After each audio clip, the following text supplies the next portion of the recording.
Rockdose has returned. But the music is loud.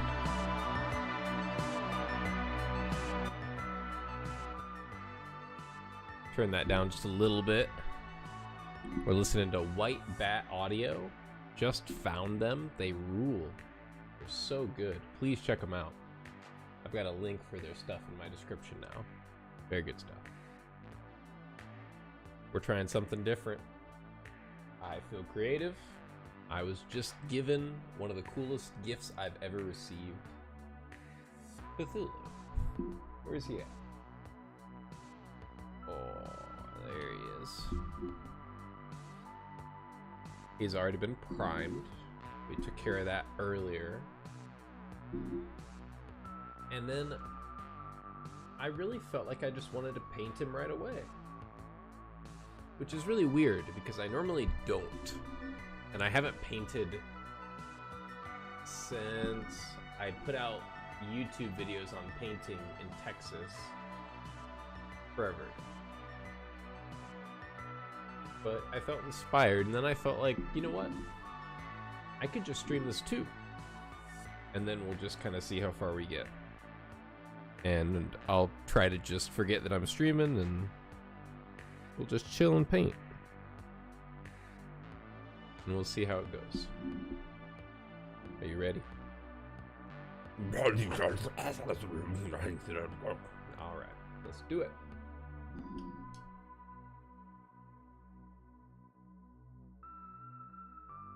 So I also need to somehow make it visible. So this will be a learning thing for everybody involved. Alright.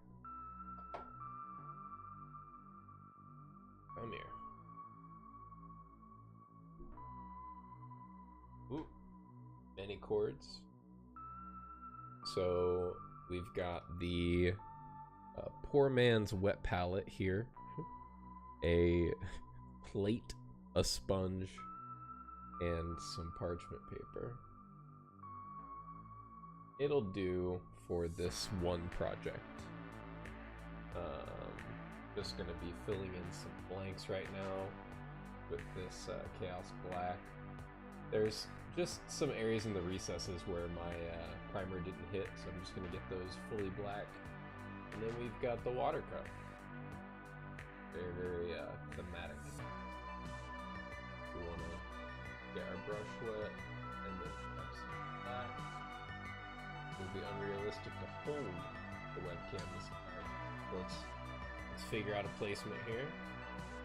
We might have to go grab some boxes or something. So where do we want to paint? I think I can see Cthulhu the best. Oh, that's me. Over here. So we want this to maybe be on my microphone or something crazy. That would be cool. Let's try that at first and see what we can get to happen. Ooh.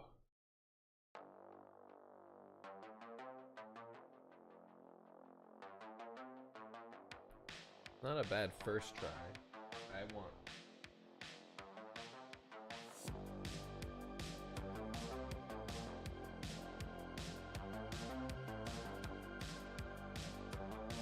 And I need to move my microphone, so that kind of works out.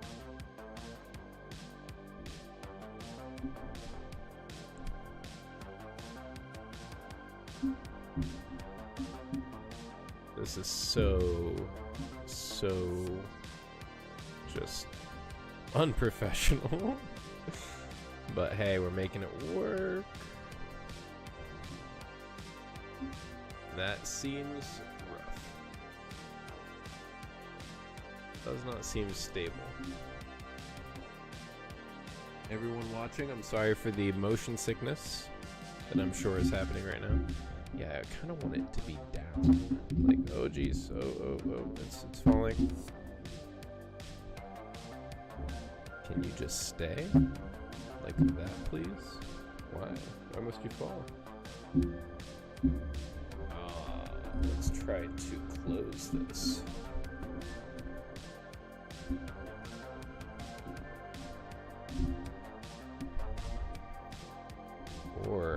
maybe put this into one of the springs.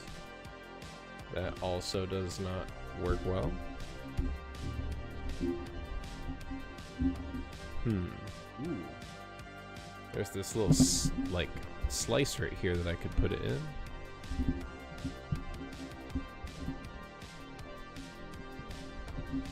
This is promising. All right.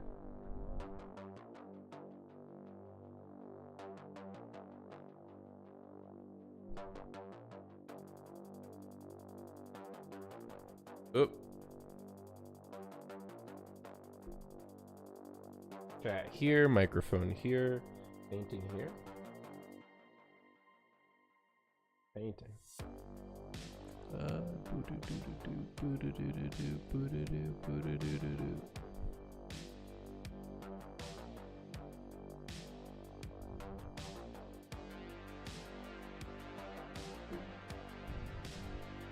The light is jacked.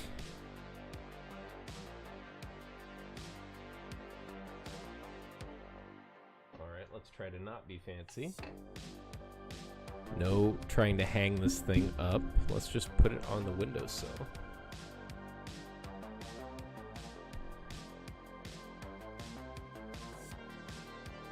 Like this.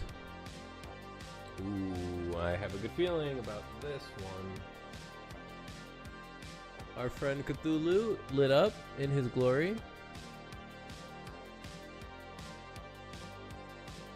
Sweet. Alright, let's start painting. That actually took less time than I thought. Troubleshooting experience.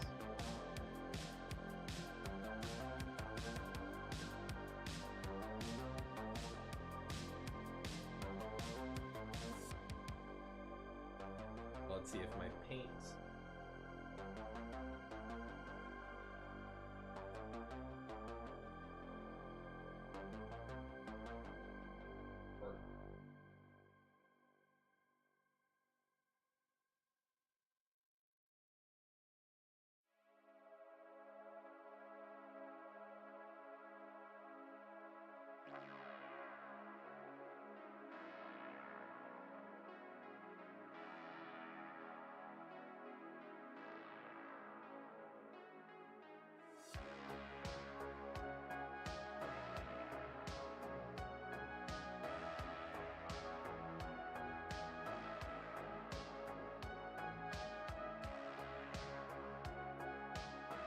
We're gonna bring the whole roll just in case of catastrophe.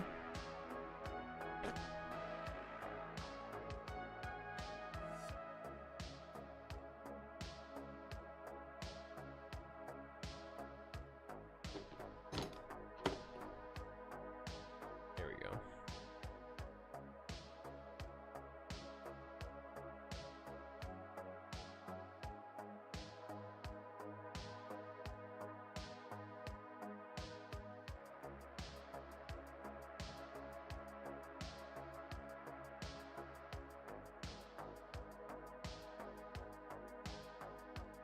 Let's just see how this looks. Need my headphones.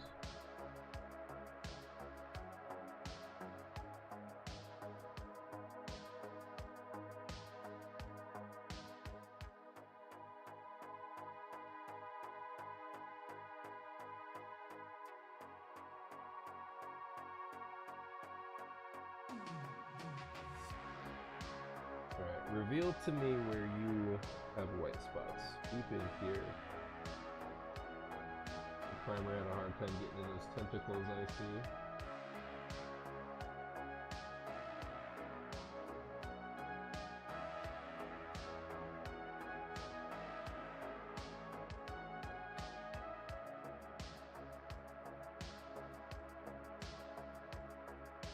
Wow, this black is so much darker than the primer that I used.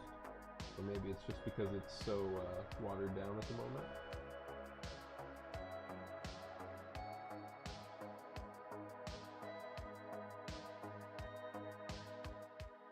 Make sure that the eye sockets specifically have a lot of depth and darkness.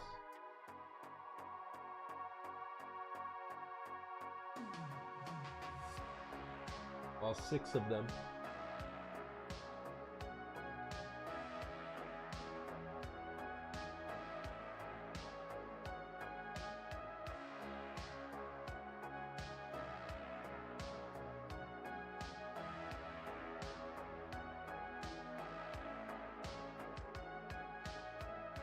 Yeah, that is looking much darker.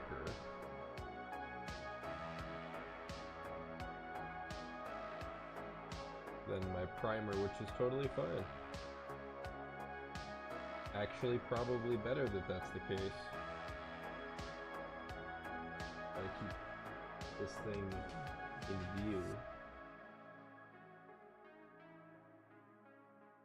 And try to keep my posture decent, which will not be easy. Oh, yeah. Regular stretches and movements required. I wish I had somewhere I could just sit him where everyone could see him. You know what? I have a little desk stand thing over here.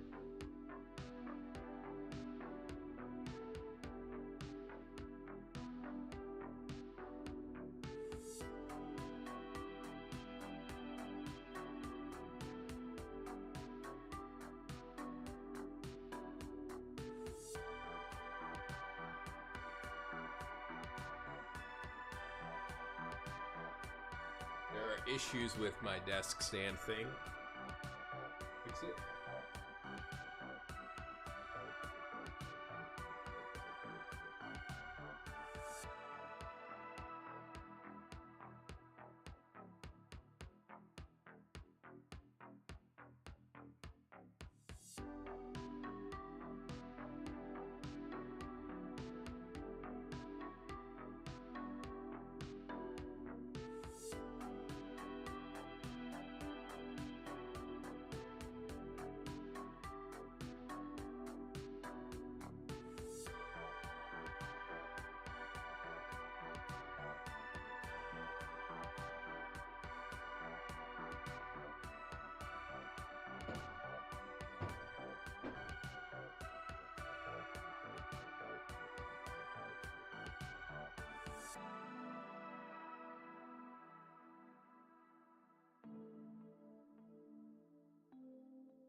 The bright sunlight's going down.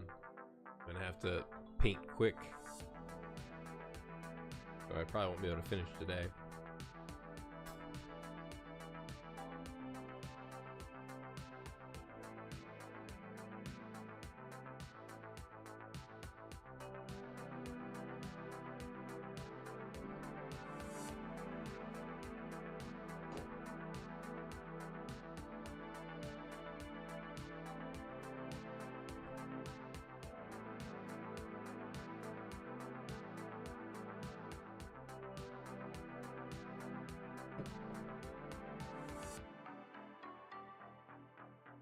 Go up a little higher.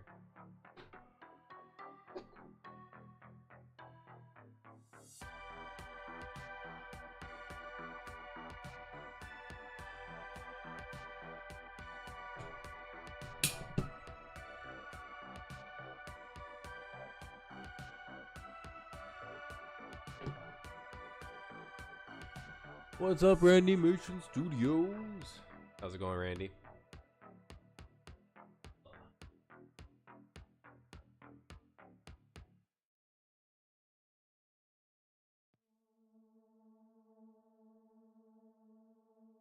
You've been killing it with the content lately, man. I cannot wait to see what is next. Very excited.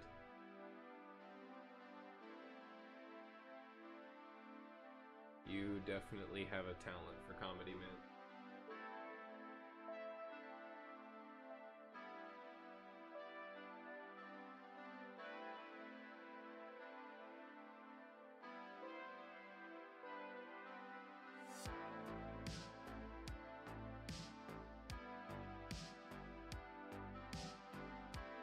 We gotta get into Cthulhu's crotch here, so avert your eyes, ye of little fortitude. Right in there. The pain of me wanting to fix this setup. Is that a little spider? Hey, buddy. Well, he's dead now, but... Alright. Damn it. No, we're fine. Everything's fine. Even put on. Yes. We continue. I will change my lighting when I need to. Like when the sun goes down. Then I'll move my lights and we'll see if we can keep it going.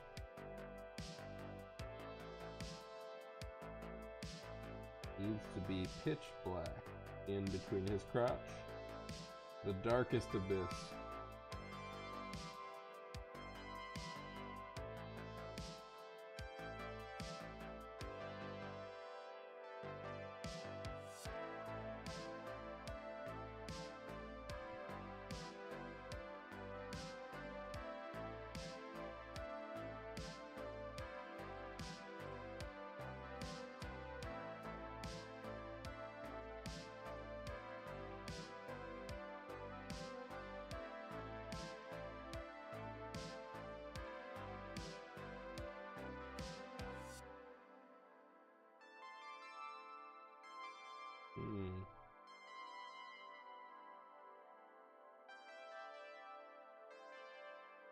The paint's kind of glooping up a little bit.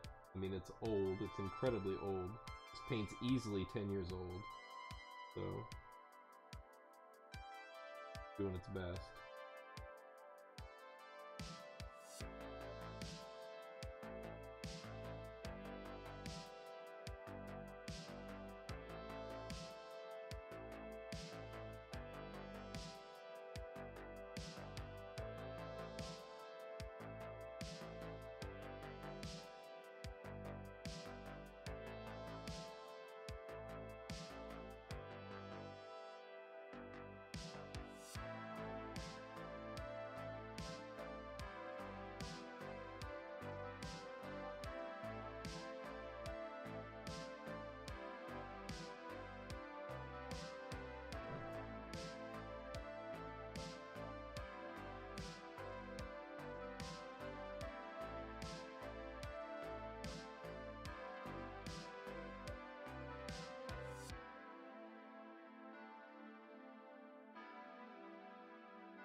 Are you painting Cthulhu's taint? Yes. I am painting his taint metaphorically, literally, metaphysically, spiritually. I'm painting his spiritual taint. Yes. All of the above. In every way and concept, I'm painting his taint.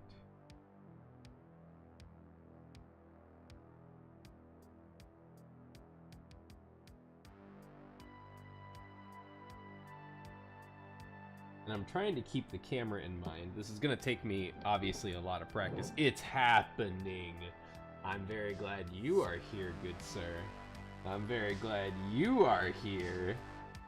Oh my, what's going on? Huh?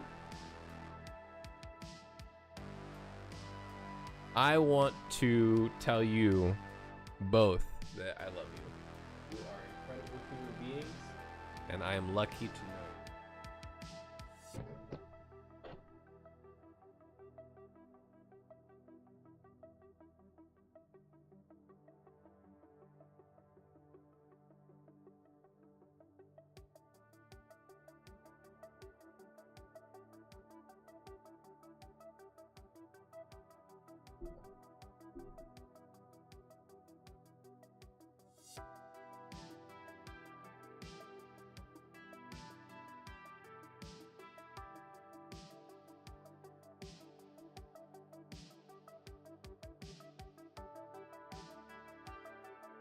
So all we're doing right now, Tim, is getting in the deepest areas that the primer didn't hit with a similar black to the primer.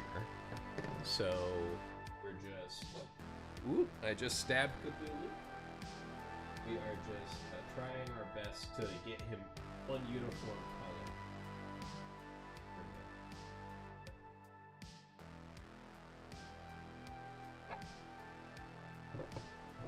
I stabbed him right in the shoulder. He can take it though. He's a big dude. Now there's like a little hair here I needed to get out that flew into him as I was priming him and kind of got primed to him. There we go. Yes, I noticed that while I was priming him. I'm glad I got rid of that now.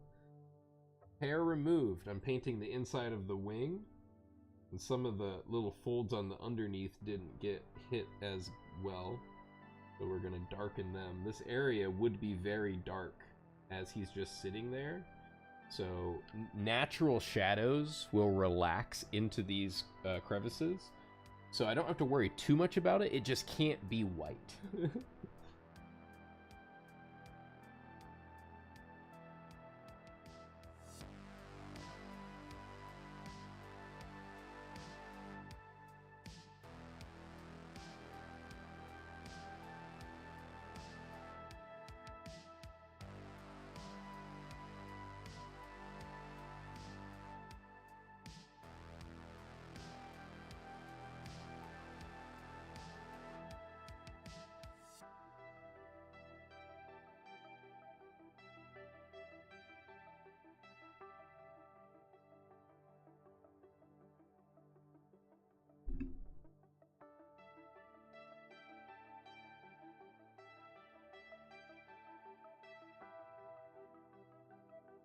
All the way into the wing, into the deep pockets, and on the underside of his head, of his massive dome, his gigabrain. Make sure you get the underside of the gigabrain. Got those official Warhammer acrylics? Yes, that is what we're using.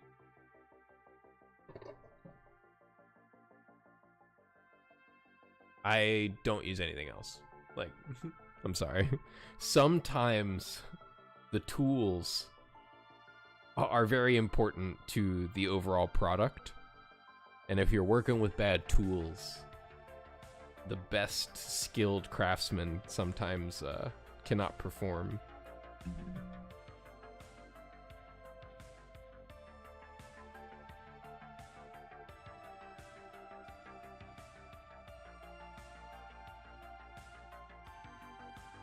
Did you see our ghetto wet palette?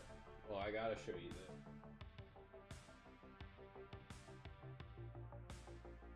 Behold.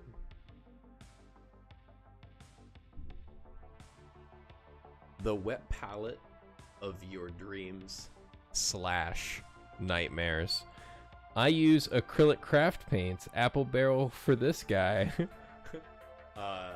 I have heard the apple barrel of the discount paints is the only one that even has a chance at being decent. So, you know, that's at least something good. Apple barrel for life. What about Squid Cup for life? What about him? He's our water cup. We're Cthulhuing out here. And what else? Oh yeah. The color range. Oop, is that showing? Barely. We're working with Dark Angels Green, Ormagaunt Purple, Narlock Green, Warboss Green, Scorched Brown. I know this isn't focusing well. Pallid Witch Flesh. Just trust me. Just trust me on this one. Ceramite White. Ceramite. Just trust me. Ceramite White. Trust me on this one. We're running Uriel Yellow and Sunburst Yellow in a duo. There's no such thing as a duo. Just trust me. And then We've got this blue, Techless Blue, no clue about Techless Blue. And then we've got a Leviathan purple wash, because Cthulhu, Leviathan. What we're running. I'm excited to see some green on that thing. Yeah. Unfortunately, it's going to take to like... Wow, that's super close. It's going to be like 6 shades of green before you notice that it's even green. From painting experience, it's crazy how the eye works, because like you're going to do your base coat, and it will look like you haven't even touched the model. Like, you really... it'll just be a new full dark, and you're like, okay, I need to add more. The green will look black, but...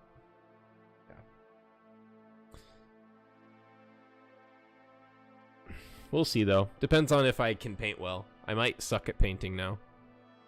So, we'll see. I'm gonna give it my all, man. I'm gonna do my best.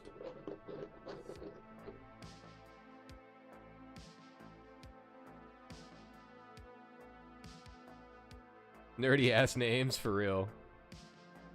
Mind Flayer Coffee. Yeah. Hell yeah. Every day of my life. My coffee flays my mind. I love it.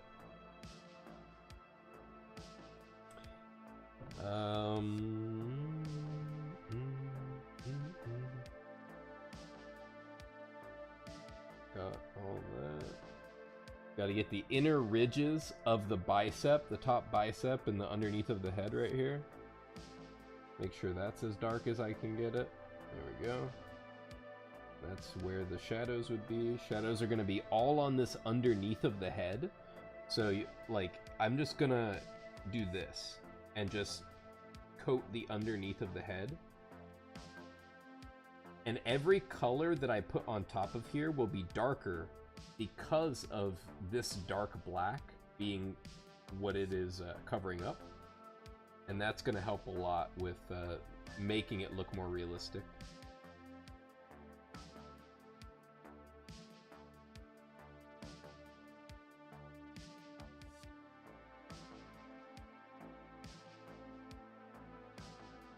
The way that your 3D printer works, Tim, is also so cool, because like I noticed after I primed it that I could see like the slices. Like, he kind of looks like a topographical map. Like, you can see the layers in him and stuff like that.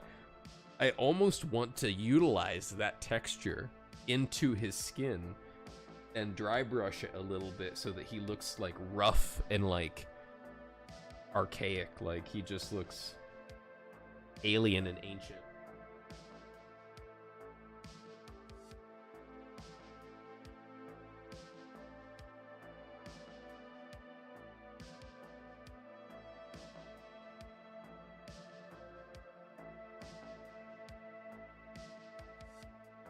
The other wing, roll over, buddy. Roll over. I need to get your other side here.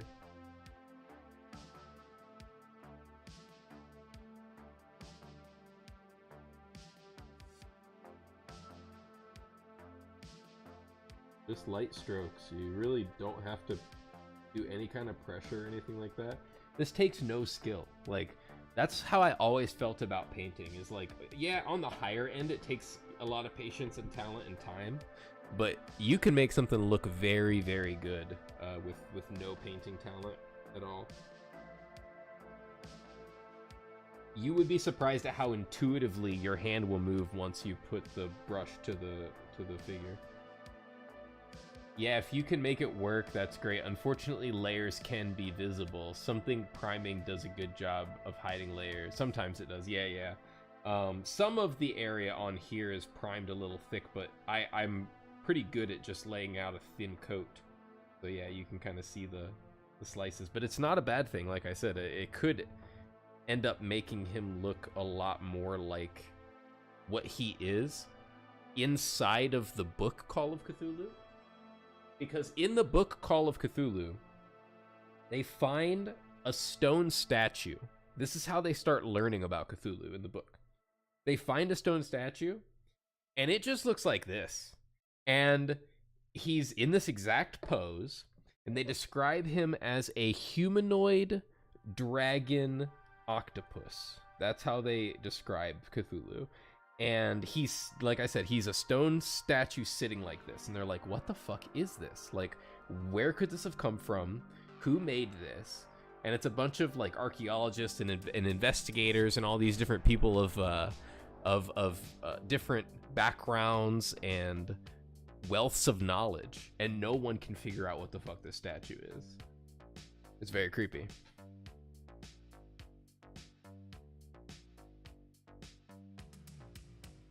So it could end up making him look more statue-like, was my original point.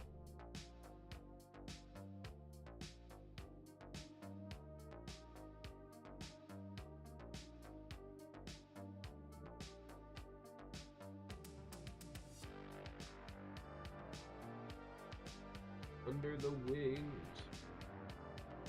into the flaps.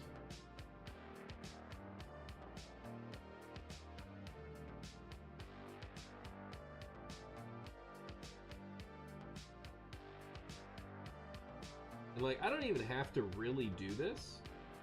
This isn't not gonna make as much of a difference as you might think. It's just like little min-maxing that I've got to do because I've painted once upon a time and took it very seriously once upon a time.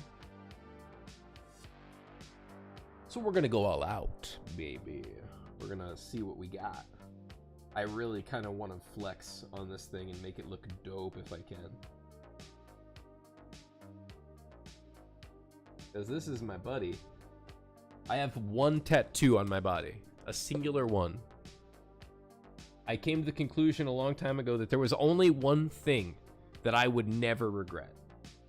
One thing that I could be sure to myself that I would actually never regret. And it's an emblem of Cthulhu.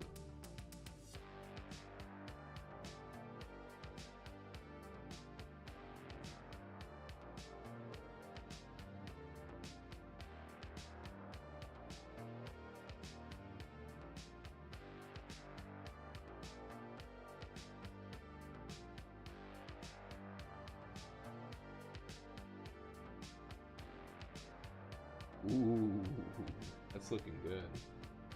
It's a very stark difference in the color of my Citadel black and the primer that I also used.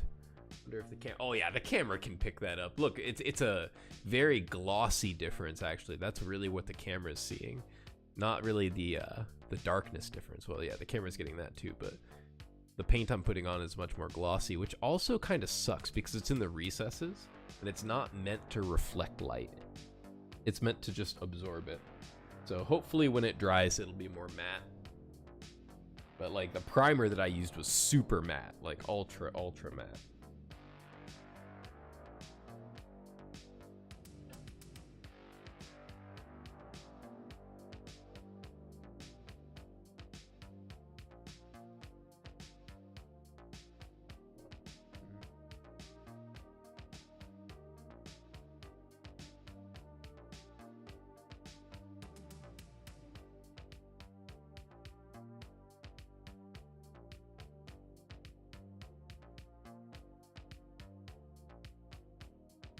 For sure some contrast is already there. Nice. So here, I'm gonna put my brush between the shoulder blades and try to get it darker between the shoulder blades.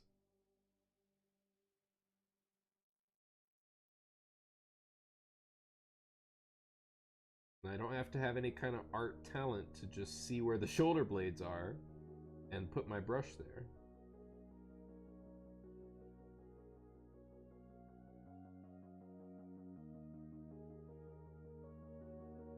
The part to painting where the skill comes in is learning the techniques. Because yeah, if I didn't know to paint in between the cracks, that's a technique.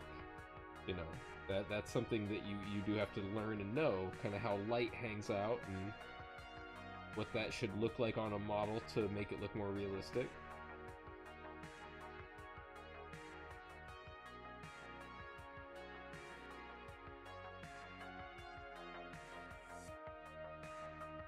You guys can't see because I'm like hiding this. And I'm sure that my hand is also in the way at the same time.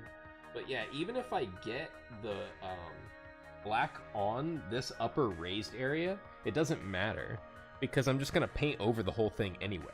So like I said, this is a little min-maxing thing. This is something that wouldn't be absolutely necessary, but something that I'm gonna do for him.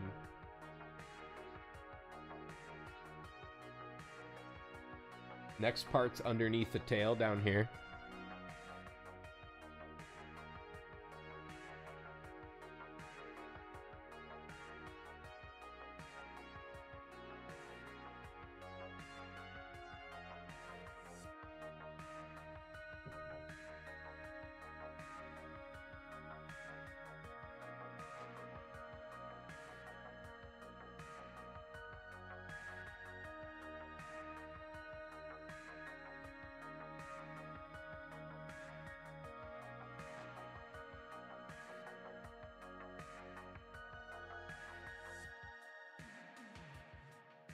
It does look weird as fuck being glossy, though.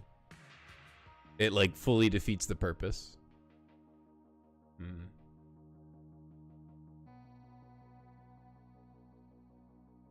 This wing has dried quite a bit. Right here. And the glossiness has gone down. So you can see how it's just more black in there, but there is still kind of a shine. Look at him, he's looking so badass. Even just primered, he's just pissed.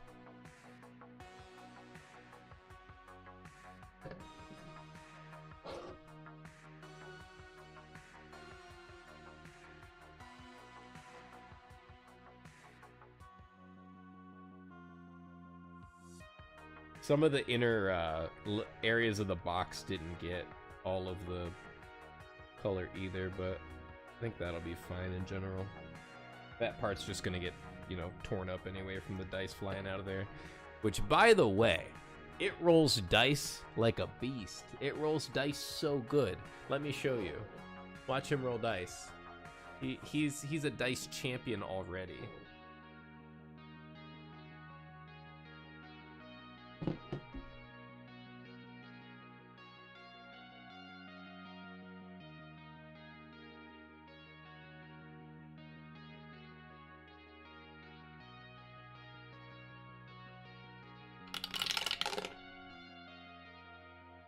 Like, it has such good retention. I feel like there's a good degree of rolling around in there and like randomness. It's not one of those towers where they just like fall straight down.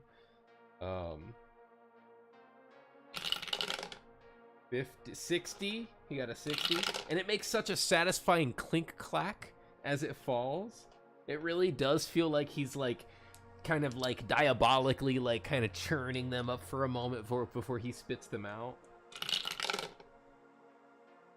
That's a crit. There it is.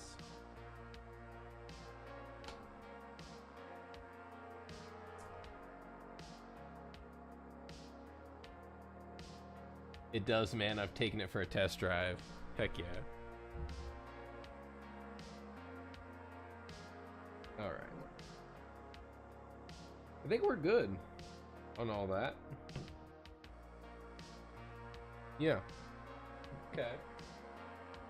So we do need to just let him dry for a second. But what we can do is start just slapping a base coat of green on the top of his face. So we're gonna do that.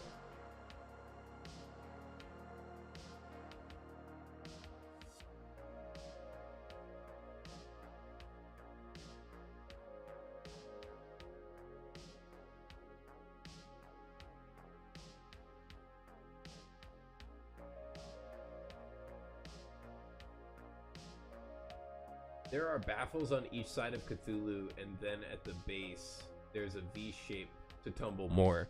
Yeah, there's so much going on the inside of him.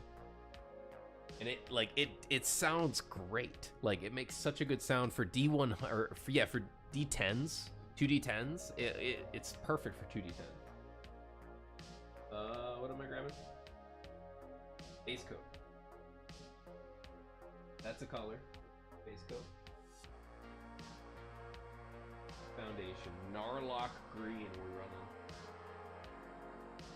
Now, of all of the colors I just told you, probably 2 of them will be good and like functional.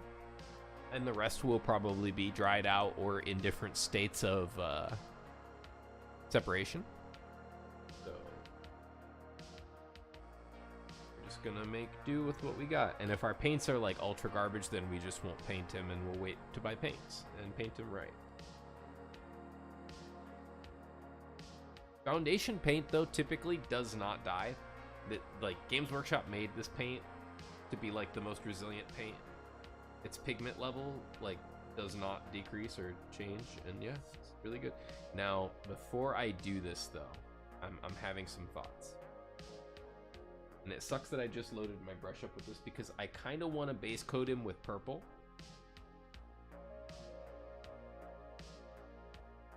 I have this very dark purple that there's something that tells me this will be a better base coat and that I should go over this with, no though. Cthulhu needs purple inside of him. And I gotta give it to him. Just, I know this would look good, but this might look too dinosaur, right? This might look too bright right off rip. I think I need to have a degree of darkness to it with the purple.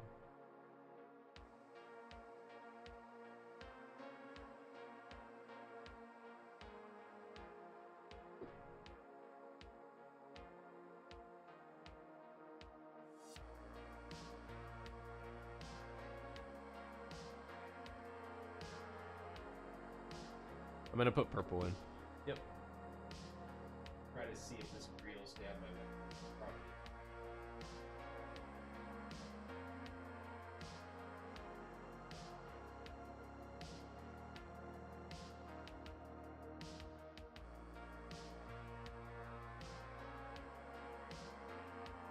Unless the purple is a bad, unless it's like frozen and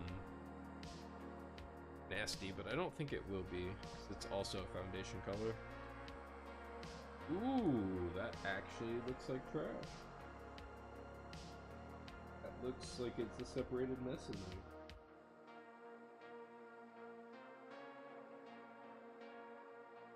Let me use a sacrificial paintbrush.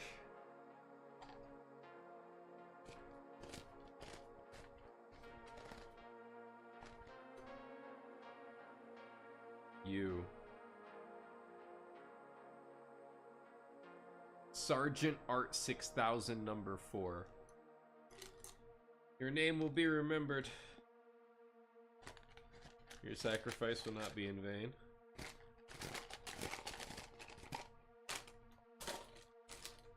Probably threw those too far, might need them later. Get in there. Oh my god, it's so bad. Half of my paintbrush is one color and half is a different color because the separation is so bad. Even through shaking it, it's just so nasty. Don't know if you can be sour. Try.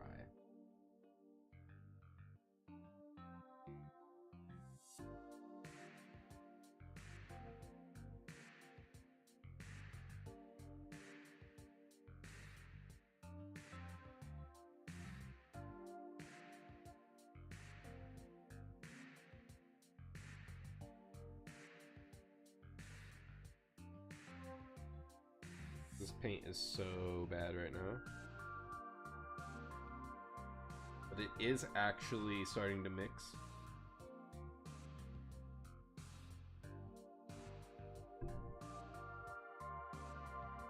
You see that? That's actually purple. Instead of the black color that's on the base of the brush. Like a dark purple. We're gonna put it on 2. Here. We're gonna see if we like it.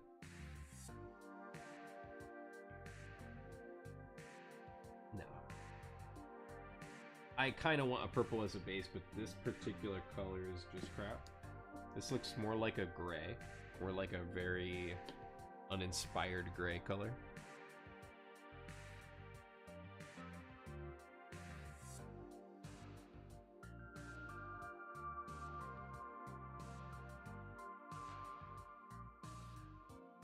Bad.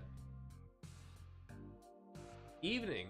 What's up, Bone Shooter 87? Dropping an agitator in the pot would help mix it as well.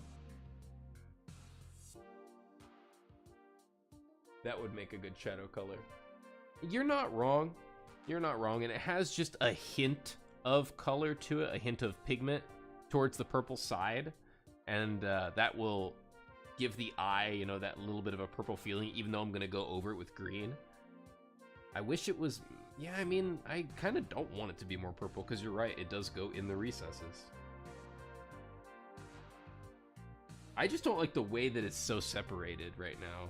Like, painting with this through this whole big guy, there's no way I'm gonna be able to retain the same level of color the entire time. Maybe I have a different purple. I'm gonna look for a different purple. And then just shake the shit out of this while I'm looking. Oh, I see one. Use the handle of the brush to help mix it up.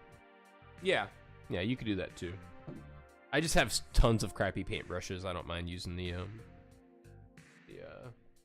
actual brush part. Those are like nylon, like brushes you would never use to actually paint. Lich purple. Now this is not a foundation, it's a color, but of course, no big deal, like easily able to use. It's a bit bright compared.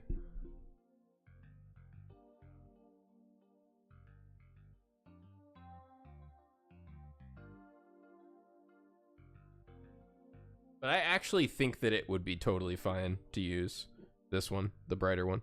Let's just see if it's, oh, I can already tell this pot's not looking great. I use bulk golden Pacquion brushes. About $40 for 144 of them. I see. This is the first thing that I've painted in like 6 years or something. No, it hasn't been that long. It's been like 3 years. It's the first thing I painted in 3 years.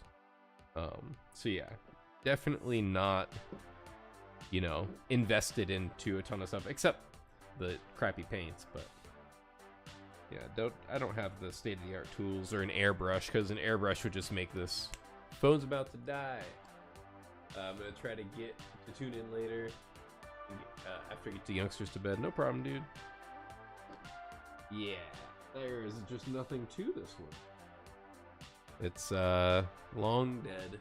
I might be able to get some water on the inside of there. Switch it around, but it's definitely not going to be like a solid paint. Yeah, see, like I knew many of my paints are just old and dead, so I might not even be able to paint. We'll see what we can get done. We're just gonna let the black hang out there, and then I'm going to use this as the base coat. He's just gonna be a very green lad. With the black primer underneath, it should darken this foundation up, and he should still look pretty dark for his base coat.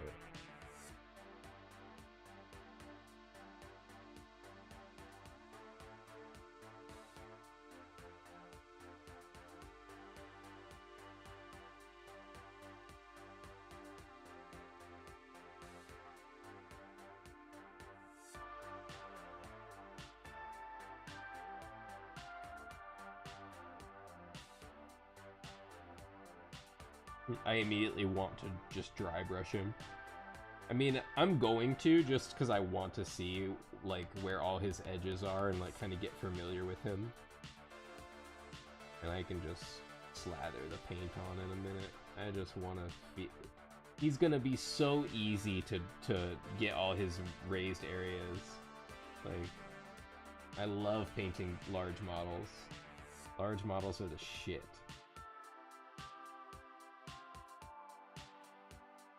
Also, just learning dry brushing in general will make you feel so inspired. You're just gonna be like, okay, I'm gonna go paint the world now. Like, you just learn this one technique and you're like, okay, now I either want to learn everything else or I just have dry brushing and my life is good and I'm just gonna dry brush everything. But yeah, this is not how he's gonna stay at all. I'm just doing this just to get familiar with like where all his areas are, where all his like raised areas and stuff are.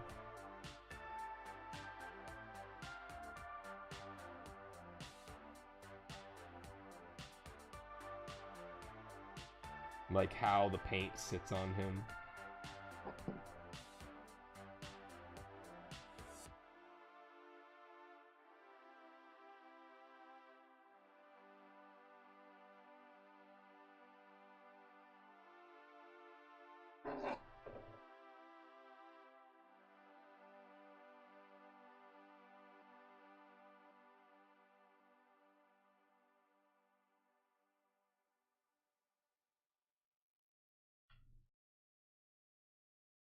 Oh my god. He's gonna be so sick. It is still pretty dang bright though, not gonna lie. For a shadow color, I did kind of want something a little bit darker than this. If you can just imagine me putting this literally everywhere.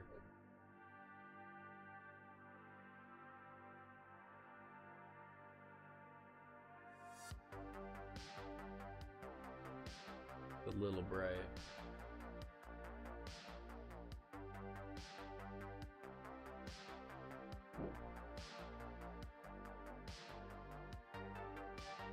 I can always just use a wash. I can just do this as the base coat and just use a wash and try to darken the recesses that way. He's a big dude, so he would be pretty receptive to that, I think. There's also this green, which I think is just actually darker in general. No? Like a different kind of dark.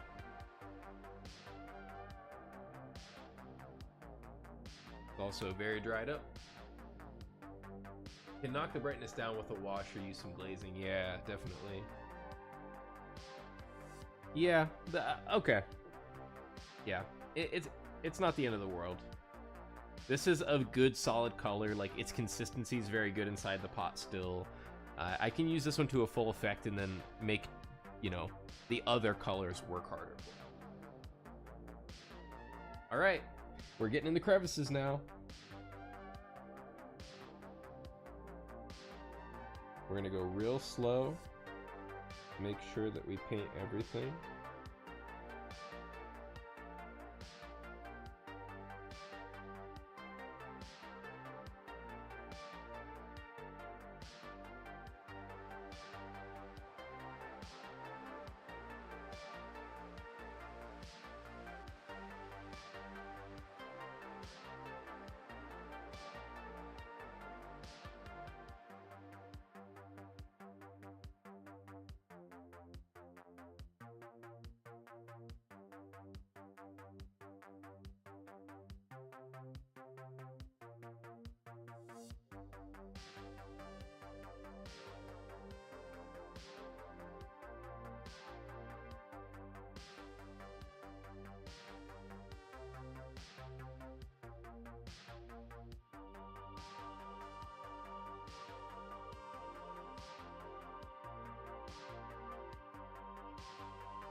on the front of his forehead right here, I gotta make sure to block it all out in this color, because this is where it would be the absolute brightest.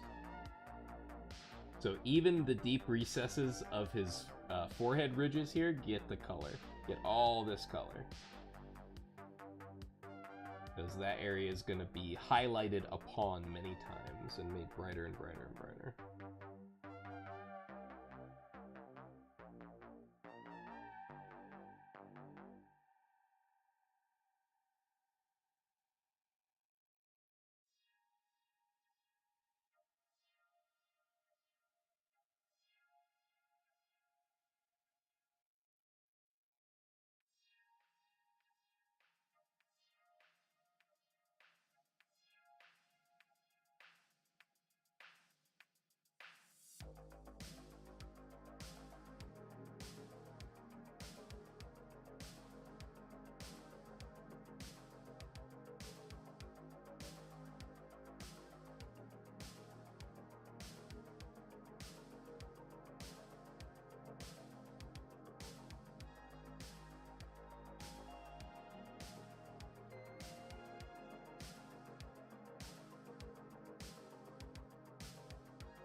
You said the last thing you painted was about 6 years ago. How long have you been painting miniatures?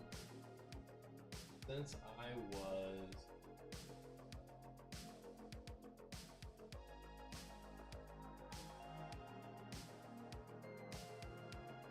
maybe 22 or 23. No. More like 21. I was like 21 when I started painting miniatures. And right now I am 33. So 12 years ago, I started painting Warhammer. I got the Lizard Men from the Warhammer Fantasy, back when it was Fantasy. No, I think it is still Fantasy. Maybe it's Age of Sigmar, I don't know.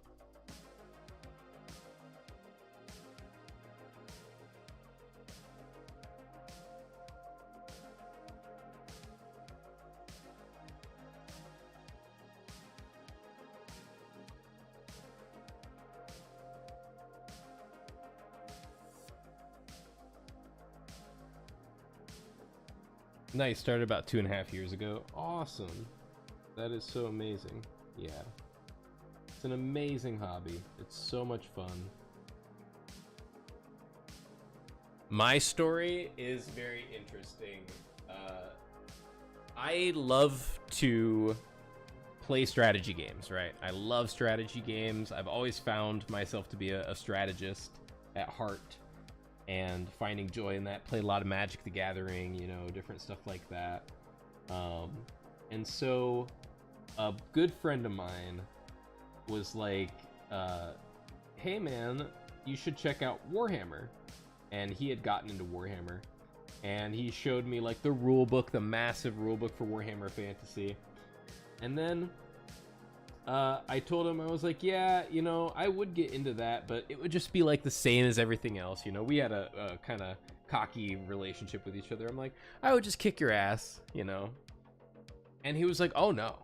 He's like, this wouldn't be like everything else. Warhammer is different.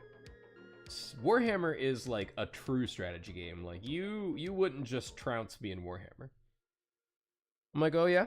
He's like, yep, that's how it would be. So I was like, okay, so you leave the rule book at my house, and I will read it, and then it's on, like full on.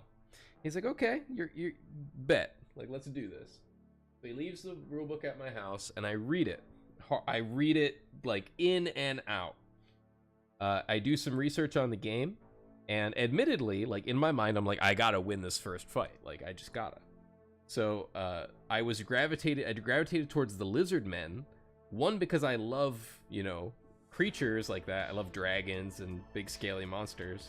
But two, they were really good against the vampire counts. They were so good against the vampire counts, and that's what he played. And everybody knew this, so I was like, okay, I'm gonna be lizard men. And I told him that I wasn't even gonna be concerned about the painting part of the hobby. All I cared about was the game. And so the day finally came where he was like, oh, you got your stuff? I had all my stuff built, and we played our very first game, and very predictably, I absolutely slaughtered him. And of course, it was not fair because it meant more to me than it did to him, right? So we weren't on an even level. I took it way more seriously, so that's kind of what happens when that happens. But like, not to say he's not skilled at games is what I'm trying to say. But yeah, I beat him, and I loved it so much that I immediately started going to the Warhammer store all of the time. The Games Workshop. And winning a game of Warhammer is like winning a game of Magic against a stranger. It's one of the greatest feelings that you can ever feel, in my opinion. And yeah, I was immediately hooked from that point on.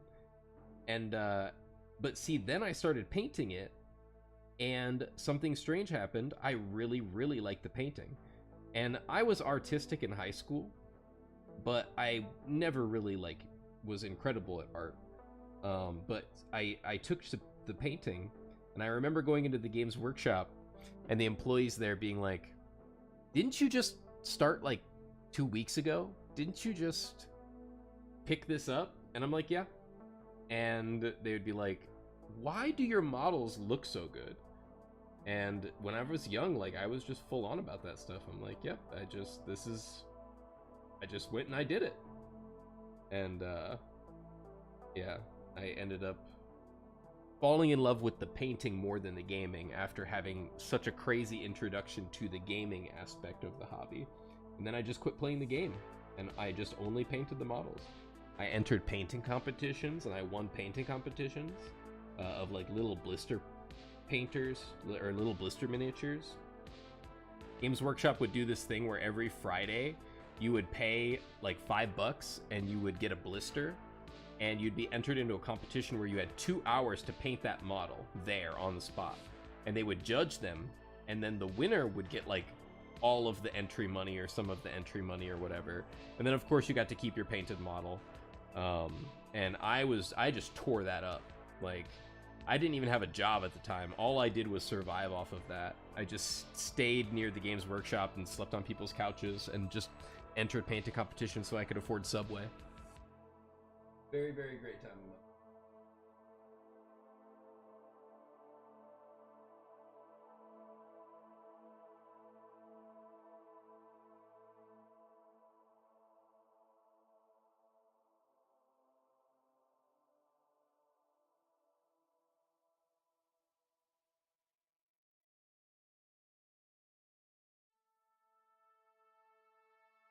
I need some more water.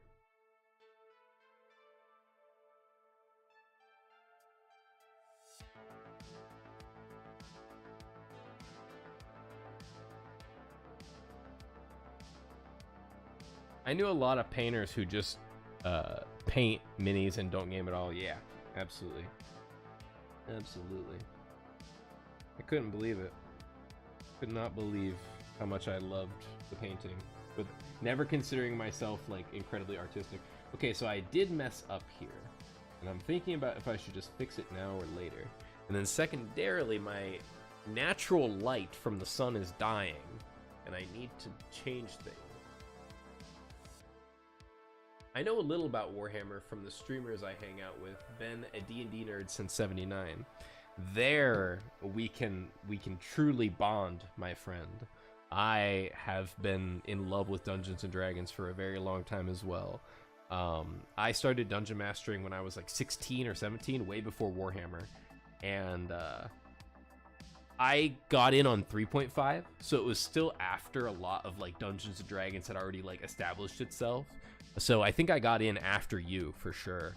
But yeah, just the game changed my life in so many ways. Being a dungeon master for all of my friends was so incredible. I don't know if you took up the dungeon master role or if you were an avid player or are still, but yeah, I run Call of Cthulhu every Sunday, which is what he's being painted for my Call of Cthulhu game, role-playing game.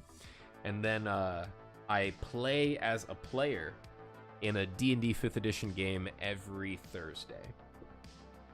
Started with a D&D red box. Blessed is the red box, dude. That is incredible. That's powerful. And you have you just stuck with it ever since? Did you kind of go in and out? Love being on both sides of the screen. Been a running campaign for the past 3 years. Sick. Yeah, my longest like campaign was Call of Cthulhu. Still currently is. It's in its 5th season. Call of Cthulhu is much more of like a story-driven game than D&D, so we do like seasons. It's more like seasons of a TV show, kinda. And we've been playing for like 5 years.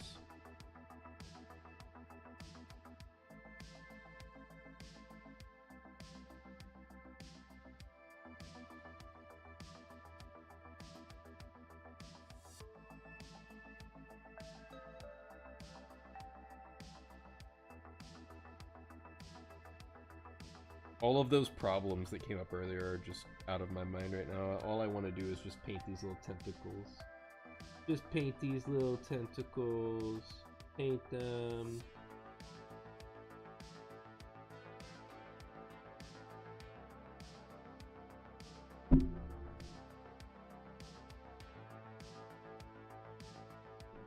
Still have everything from the box, but the box itself. Even have the dice.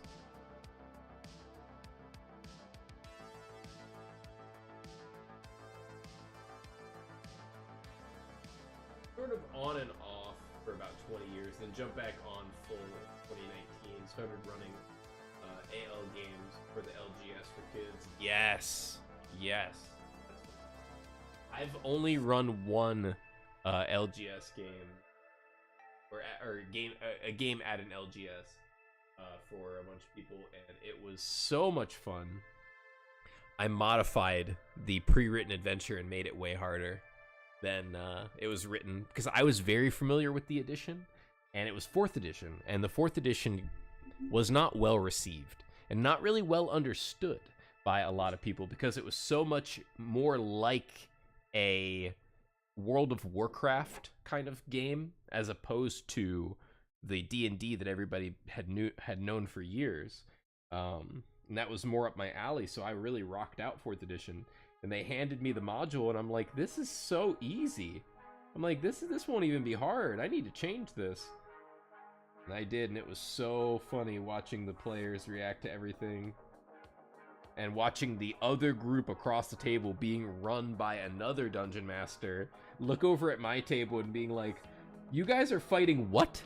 What the hell? Like, why is that happening over there? And the players are like, I don't know, man. We're off the rails. And I'm just sitting there like,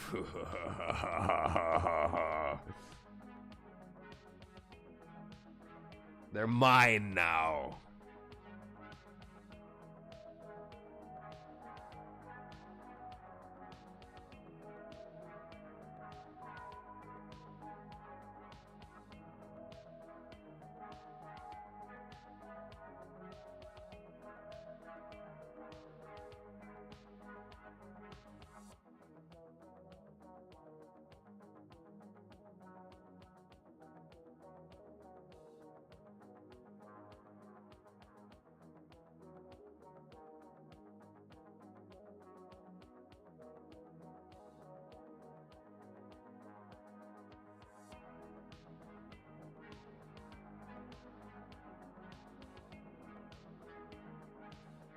I passed over 4th edition. I loved what they did with 5e. Made it much easier for people to understand who've never played it before. Yeah, 5th edition is much more intuitive than any other edition before it, and still a convoluted mess compared to Call of Cthulhu.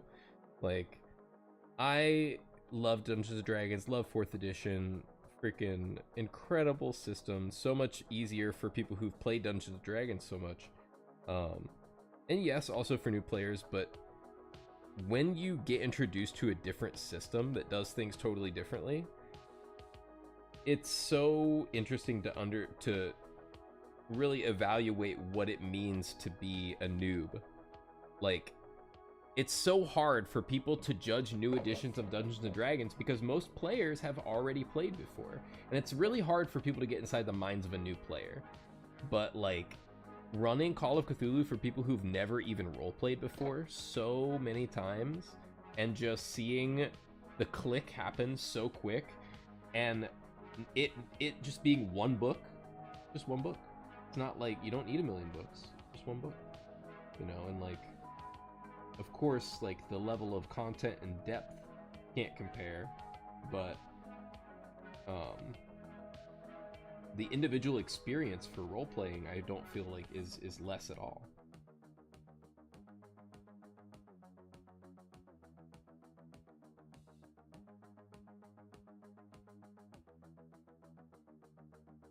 He's getting green.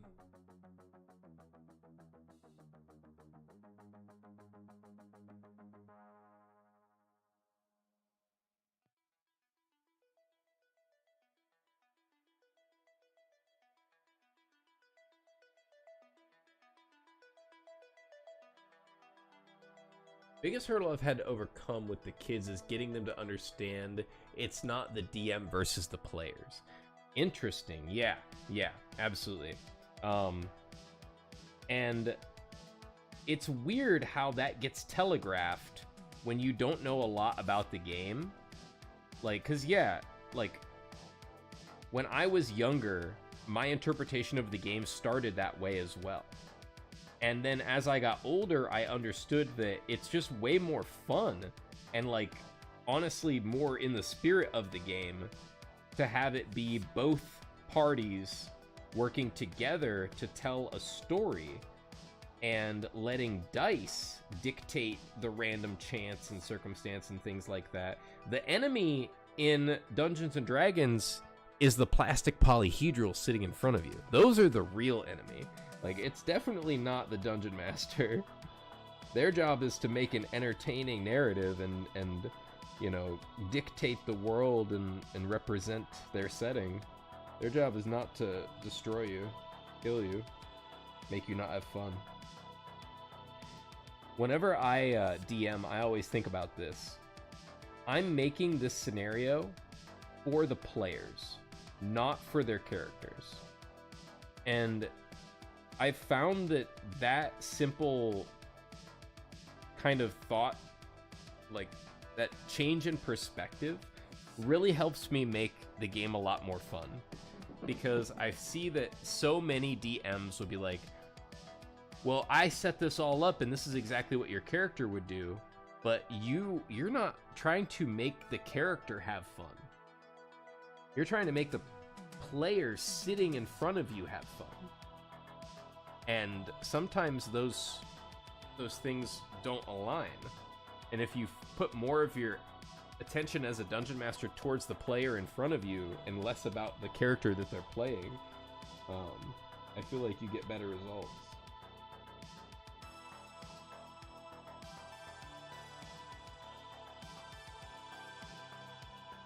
Like, you're a barbarian, you should love this, or you're a rogue, you should love this, that kind of stuff. I put in this part where you would get to be the badass hero, or I put in this part where you would get to disarm the trap. You should immediately, like, this should appease you. It's like, no, you spent time thinking about what would make a rogue have fun, and yes, that is part of your job, but you know the player better than you know the rogue. In almost every case. In almost every case. I guess there are situations where that isn't true, but for the games that I've run, it definitely is.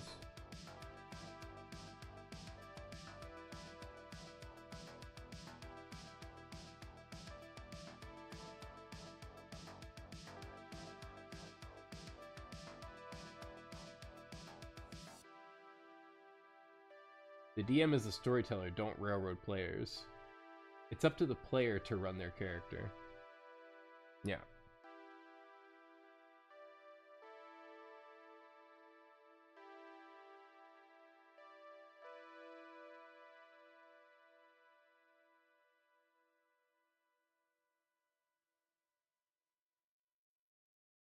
A lot of times when I'm setting up challenges and puzzles in my game, I don't think about the solution. Or I don't really think about the solution super hard. I think about it, but not to the point where I create a solution that is a singular solution and a solution that they must abide by. I leave it kind of open and ambiguous in my mind. I'll have some vague ideas, but it'll be pretty dang open. And so whenever they come to the challenge itself is very well thought out because that was my job. But my job wasn't to solve it. My job was to create the challenge. And sure enough, players every time will come up with a creative way to solve the challenge. And in your mind, you just have to be like, okay, that makes sense. That's a plausible way. And in their mind, that was the only way, you know. And then they still thought you had a binary thing for them, and they lucked out. They figured out your puzzle, you know, and it's a very rewarding experience for them. See where players become more like their characters, then the character becomes more like the players. Scene where, yeah.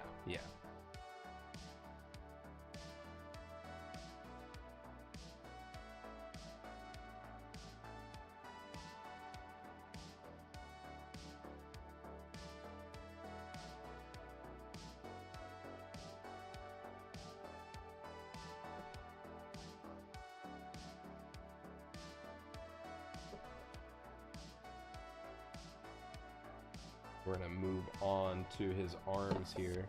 Our natural sunlight dying quickly. Let me move the lights now, because I'll just keep pushing it off. For sure, let them come up with a solution, yeah.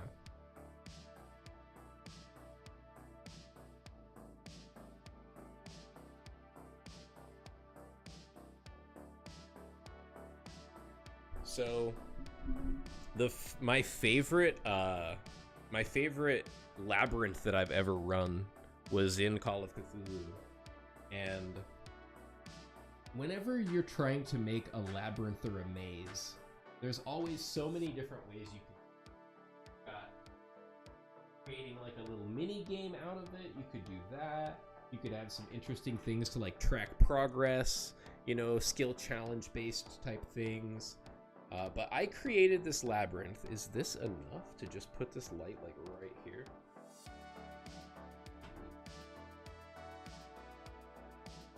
That's where that light should be, surely. So what I decided to do was create the labyrinth, create the maze, and what I did was just draw it on grid paper. So I just drew the maze on grid paper. And then when they entered the maze, I said, okay, how far does your light extend? And they would tell me, and I'm like, okay, your vision extends out down this hallway, this like cavernous hallway, about 30 feet. You can see where it takes a slight bend to the right and stops. And so they'd be like, okay, I travel down the hallway. They'd get to the end of the hallway. Okay, your light being 30 feet, now this is what you see. And I kept doing that for the entire labyrinth. They did not get to see physically anything. I had no maps, no handouts, no nothing. It was just me describing to them what they saw over and over and over again. Which, as you can imagine, is incredibly disorienting because you have to keep track mentally of all of the twists and turns that you had just made, because I'm just constantly describing to you new visual information. Like, you see the path extends forward to about 10 feet and then takes a left and continues to extend another 15 feet past that and takes a right. So you're like, okay, I head the full 25 feet to the far right and take the right. you know? And so many iterations of that over and over and over again created the confusion and the chaos that you get from a maze. And without any of the gimmicky kind of maze things. Sounds like what we used to do with AD&D, assign someone as the mapper, and that's exactly what they did, because that's the only way that they were going to make it out. So yeah, one person took out a big thing of paper, and it wasn't grid paper because that would be too easy, and they made a physical map right then and there. Yep, as every time we made a turn, they just drew like up to the left, to the right, and they mapped out my labyrinth. And the person who was the mapper was doing a really great job, but in character, they were crazy. They were insane, like statistically insane. They lost enough sanity points to go insane.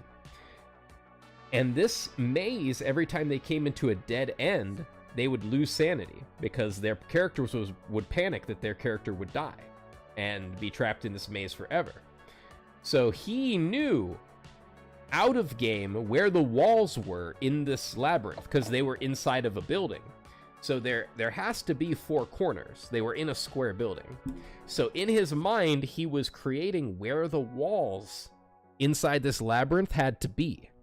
And so he had a really good idea of which way was the correct way to go, right? But he couldn't explain that to the other players or the other player characters because his character was crazy. And so he just kept saying, we got to go this way. And they'd be like, okay, why? And he's like, you got to just trust me, man. We can't run into any more dead ends. I'm going to go fucking insane. I'm going to lose my character. You got to trust me. We got to go this way. And so they would be like, okay, fine, we'll go that way. So they went that way, and I just kept describing to them new scenery. And they didn't know that they were going the right way. You know, there was no confirmation to them that they were going the right way. I knew that they were going the right way, but they didn't. And after they listened to this crazy player like 5 times, and they just kept moving forward in the correct direction, the other players had like a mutiny moment where he was like, okay, I think next we got to go left. And they're like, we're going right. We're going right. You have said the last 5 directions. We don't know where the fuck we are right now. I think we should go right. And he would just be like, I promise you it's not right. I promise you. And they'd be like, tell us why it's not to the right. I can't explain why. You gotta just trust me. It was one of the greatest role-playing moments. I loved that scene so very much. My labyrinth created real labyrinth drama, and it was awesome. They real life mutinied against him and were like, no, if you can't explain to us why you're going these ways or what's going on here, we're just gonna go the other way. And so the ironic part is they took the light, the only light source, and went another way, and they left the crazy player in the dark, and he got attacked by phantoms. Isn't that a bitch?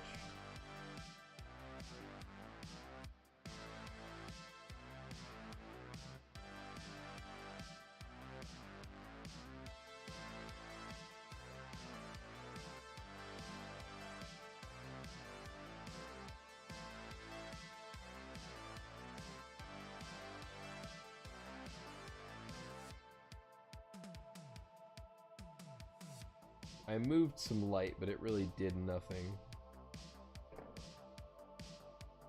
That's a great way to do it. Thank you. I thought it was super fun. Actually, give me 1 second. Hang out with me for just a moment. This won't take long.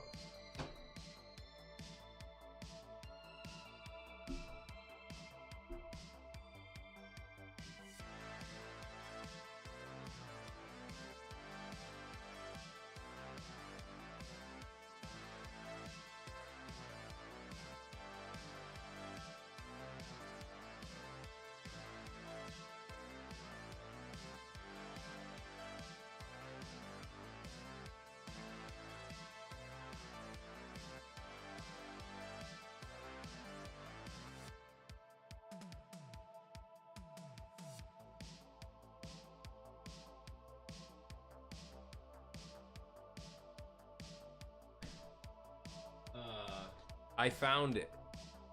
I have all my Call of Cthulhu stuff handy, always.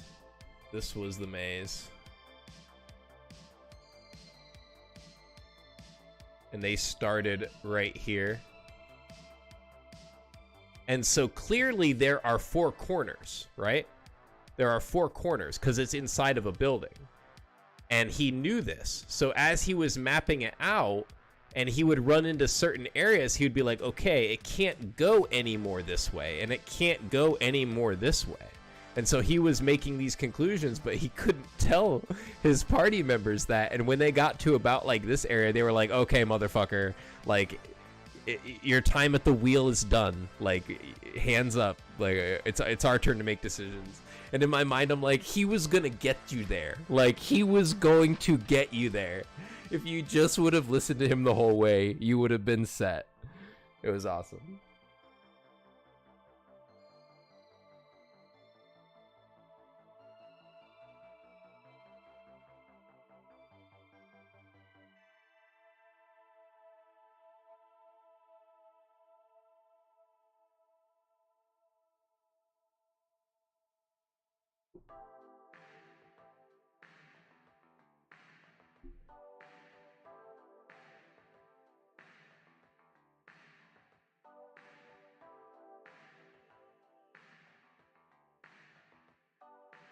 Before I add more, I really don't think I can move these lights in.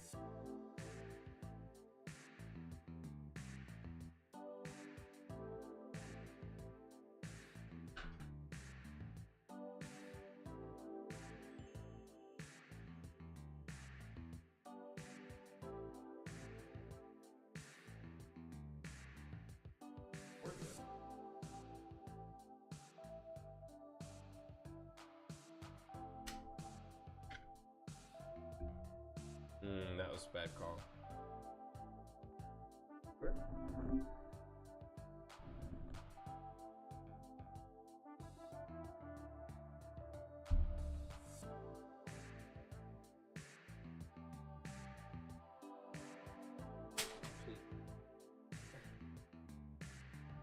No. Okay,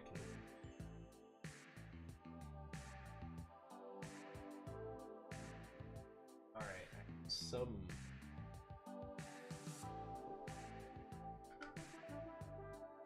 BRB bio break. Okay. Ooh. Almost lost Cthulhu there.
Much better, actually. I think I fixed everything.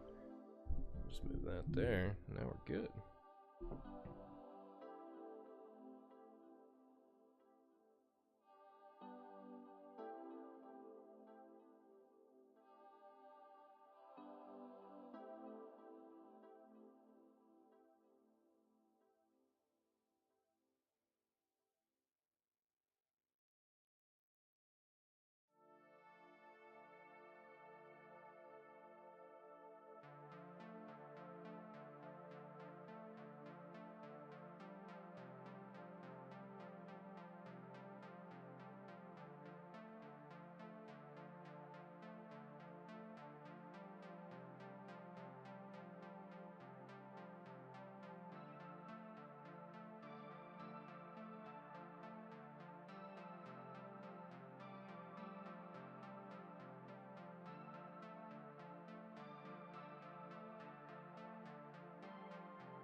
Oh, yeah, putting the brush to our lord.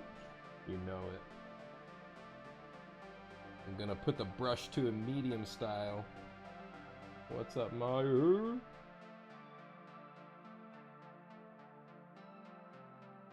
Look him. Look him. I made one big mess up that I can easily fix. But yeah, so far everything's going real good.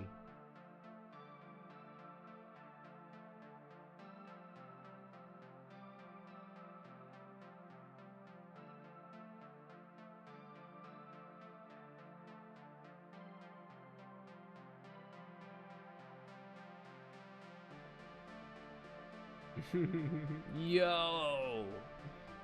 Oh man, Taller Mauler as well? The tag team, the duo!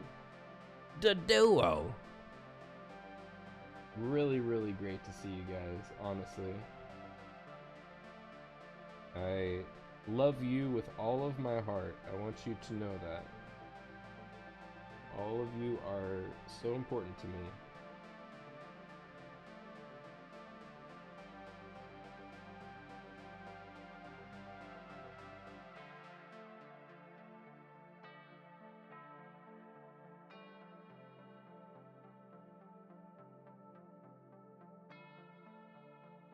Prep those loins, man. The energy is here. Yeah, I was not ready. I'm like, you hear the music, it's all lo-fi and chill. I'm just Joe Payton Cthulhu, and I just hear, and like, oh god, what is powering up exactly? I haven't checked the energy levels in quite some. Oh my god, they're overflowing. What's happening? And then I look over, and sure enough.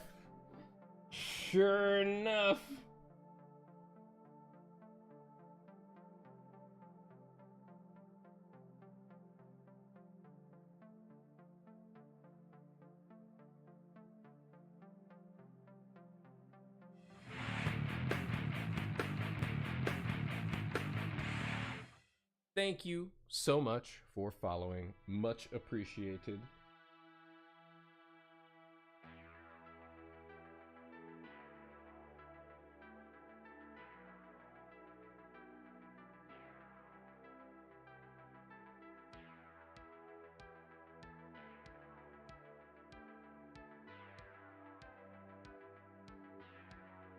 So we went through a lot of crisis with picking colors because not all of our colors are good. I'm still using the old Warhammer paints that I got from forever ago. You forgot to put the alert on the scene. It's there. It's just being covered up by my webcam because my webcam is like a higher priority on the Dealimabob. But yeah.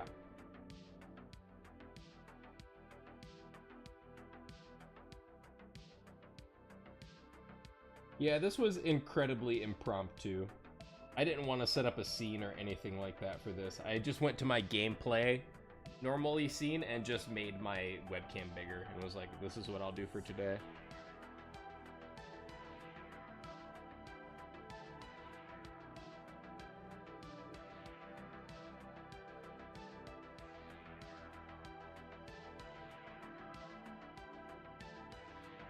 You guys can't even see that. I'm getting his arms here.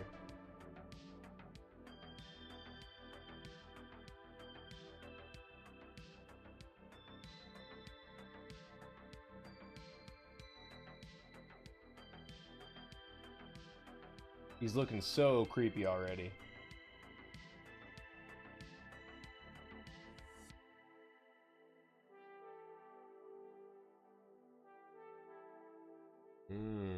Yeah, this paint is a little thinned down here, so I gotta be careful where I'm putting my fingers. I'm gonna be leaving fingy prints.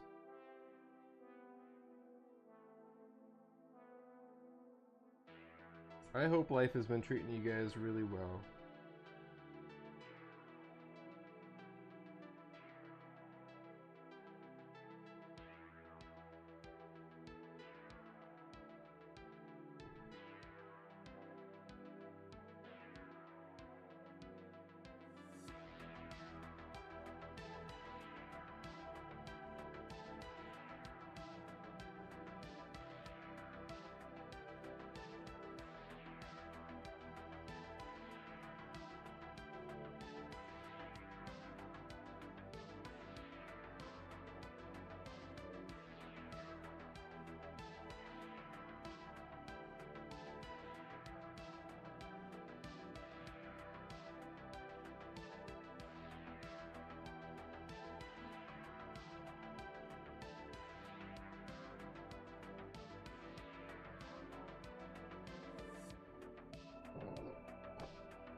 Yeah, Tim sent me this, and it needs to be the Box of Doom for Call of Cthulhu. The Box of Doom is a concept that I am stealing from Brennan Lee Mulligan. He's an amazing DM that DMs the Dropout TV crew. And he has a box that he rolls dice in that are for critical rolls, or rolls that need to succeed or the character will be in great danger. That's what this is saved for. Called a Box of Doom.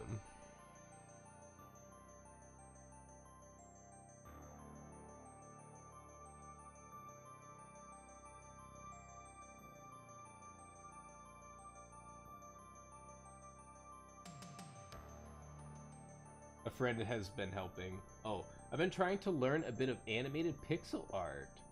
Should really make a day to practice a lot more. Ooh, that's awesome. Are you going to have a close-up camera on it for your sessions?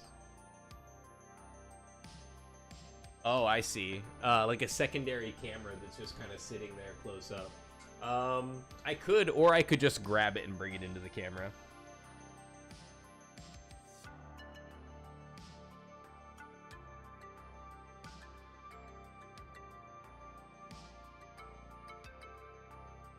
But I like the idea of it just sitting there menacingly. Like it's just sitting there pissed, just upset as hell. Dice towers are fun. I made a 28 tall one when I was bored in the garage one afternoon. Holy crap. That is quite impressive.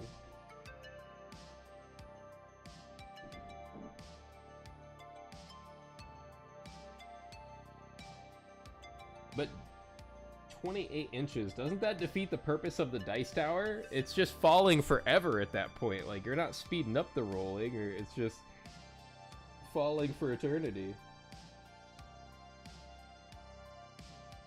It probably looked dope as hell though, and then it's fully justified.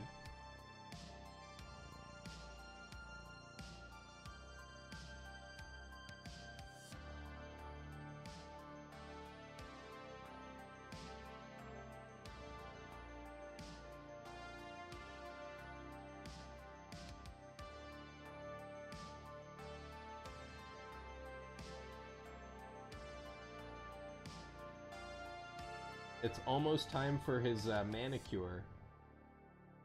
I'm getting real close to those fingernails.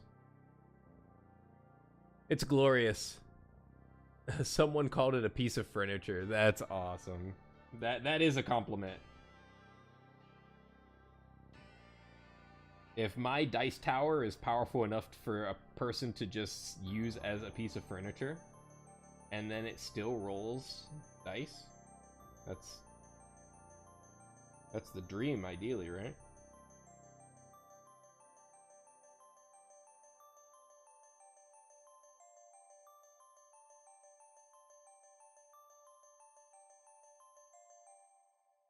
Oh, he flew out of focus. There he is. We're getting down to his feet. See his little feetsies? Look at him. Look at him. Look at him.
The consistency of this paint is starting to become really strange.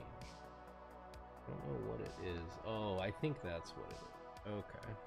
I've just been using the paint that I put in this little well right here the whole time. I needed to grab some fresh stuff from below.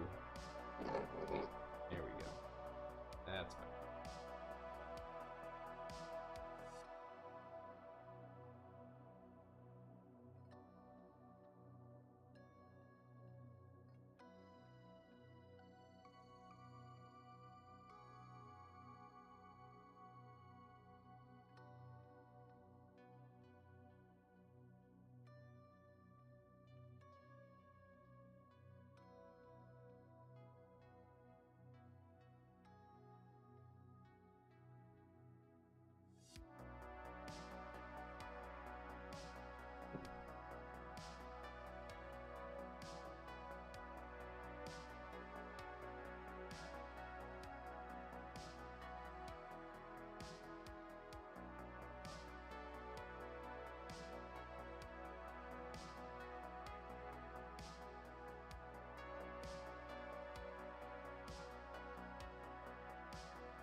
Yeah, we're definitely going to go in here with a purple wash and pick out all of the recesses, kind of bring them back into focus.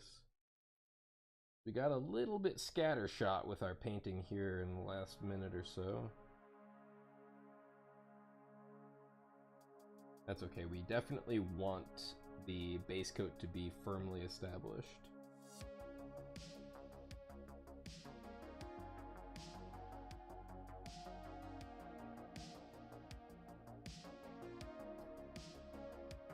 Local business set the record for most donuts made and sold in 8 hours.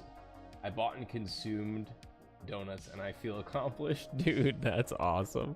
You played your part. Yeah, you played your part. That's insane. Airbrush would help a lot. Oh yeah, for sure. For sure. I just now felt, I'm like, oh my gosh, there's so much area to cover. But I've painted bigger models than this.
He's getting there.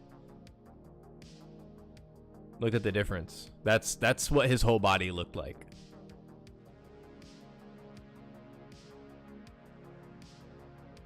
Base coat's getting there.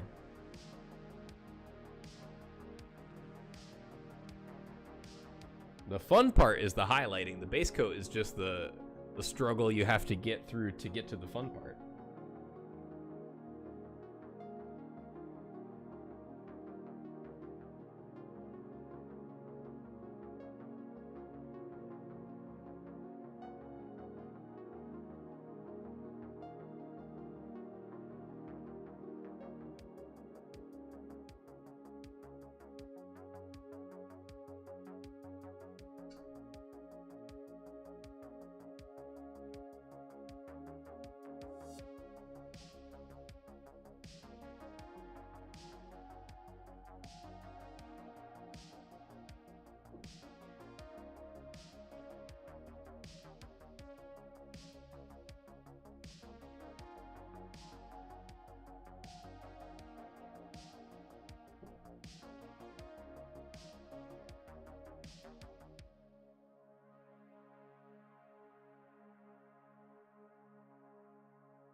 So, I might as well just keep telling Call of Cthulhu stories, because I wish that I could just stand and, like, tell Call of Cthulhu stories forever, because that's why I play these games, is to just tell these crazy stories.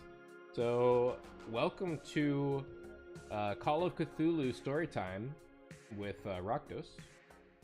And we're going to be talking about season...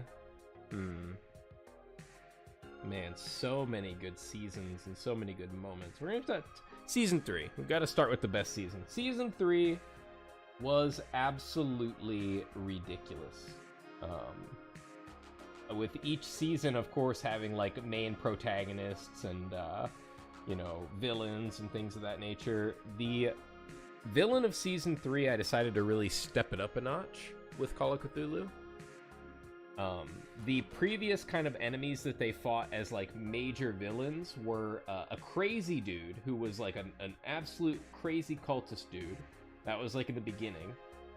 And then they fought like a very powerful creature, pretty much. Like a very large, very powerful creature that had much of Boston under its control. So it was like kind of the final boss creature of season 2. In season 3, I decided to use a thing called a Yithian. Yithians are some of the coolest creatures in the Cthulhu mythos, in my opinion, because they're kind of like... Steve told me lots last weekend. He's loving it. Aww, I'm so glad. I'm so glad. Yeah, he was kind of sad that we couldn't play tomorrow. I'm trying to get Carl into the game, and we're just... Yeah, it's taking a minute, but... Anyway. Yeah, so Yithians are aliens that are an idea, right? They're a sentient, living idea. So they don't have a body. This alien does not have a body. It is a very hard to describe these things, but yeah, it's like a sentient brain. Or no, it's a sentient brain, of course. It's a brain that does not have a physical manifestation. So imagine just an intellect that is not tangible. It's not a physical intellect. It's like a spirit intellect. And so what they do is they have full control over time. These Yithians, they can go forwards and backwards through time at will. They're literally the masters of time.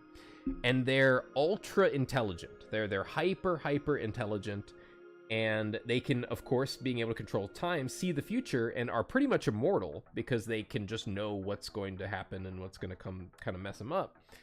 And so what they do is they inhabit the bodies of things.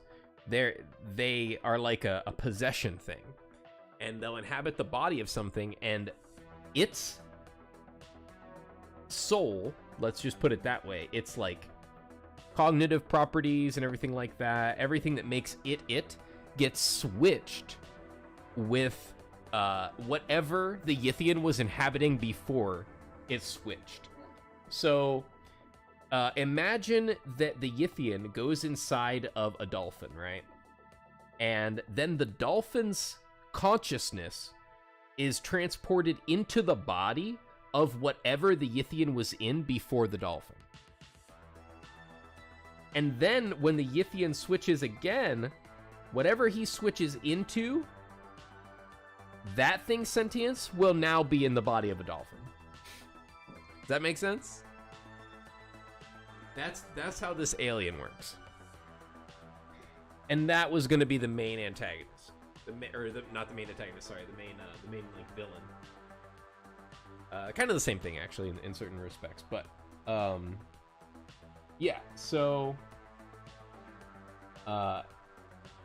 it was... I decided, I took some liberties with the mythos, and I was like, okay, so if these things are hyper intelligent, then they're like super people. They're human beings, but like on a whole nother level. So what would happen if we took human beings and cranked them up? And so what I realized about human beings were that we are very individualistic. You know, we all like to do our own things and be our own selves. We all like to think that we're very special. Well, Yithians really are special, and because they kind of have a society, I figured they would be like the most individualistic. Yeah, they're Captain Ginyu, exactly. Yithians are just Captain Ginyu. To think that Captain Ginyu is as complex as like a Yithian monster, a Yith is ridiculous. That blows my mind, because like you never think that Captain Ginyu might not have had an original body. Like, of course, it plays out in a way where you think some dude just learned this technique and then he switched and then just kept doing that. But yeah, like his origins could have been very much more like Yith, where yeah, he just was like an amorphous intelligence with no physical form that just goes around stealing people's bodies. That's frightening. But so since they were like incredibly individualistic, in the lore of Call of Cthulhu, Yithians fled Earth a long time ago. They left. They sent all of their minds into the future to flee a coming catastrophe. A lot of Lovecraft literature isn't super concise with what the catastrophe is that they went to flee, but I decided that it should just be Cthulhu waking up. Why wouldn't it be Cthulhu waking up? Why that? Of course they would want to get out of there. Like, they're not going to want to be around when that happens. So I was like, okay. The Yithians all left Earth because Cthulhu was waking up. Except one. One Yith was so individualistic, it believed that it could actually stop Cthulhu by itself. And went to great crazy lengths to do said thing. Was able to acquire technology, was able to build its level of technology into the ancient thing that seals Cthulhu away, and was using Yithian technology to straight up keep Cthulhu away. So I love doing this with my villains, is they're doing something that's technically good. And I know, Eric, you know exactly what I'm talking about. The moral dilemma, right? We gotta incorporate it somehow.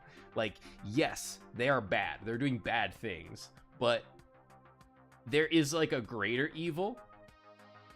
Yeah. And so, the party, the whole season, has no clue that this alien is holding Cthulhu back at all. They don't realize this all the way up until the moment that they stop this thing and Cthulhu gets let out, and they are in the place where Cthulhu is like being held captive, but they don't know that. They don't know that that's where they are. They just think they're in this crazy mystical place, and they're on the trail of this Yith. And I stole a name from a magic card demon, an incredible demon from Magic the Gathering called Grizzlebrand. I love that name, and so that was the name of the Yith. So Grizzlebrand was the Yith that defied his kind and said, no, I'm not fleeing. I'm actually going to stop this ancient monster from waking up, and by doing so, I will now control the planet. I was hoping you'd steal Rakdos. Dude, nice. Yeah, so I couldn't steal Rakdos because it's too on the nose. And these players never played Magic, so I knew I could safely take that name without them being like, aha, I know where that's from.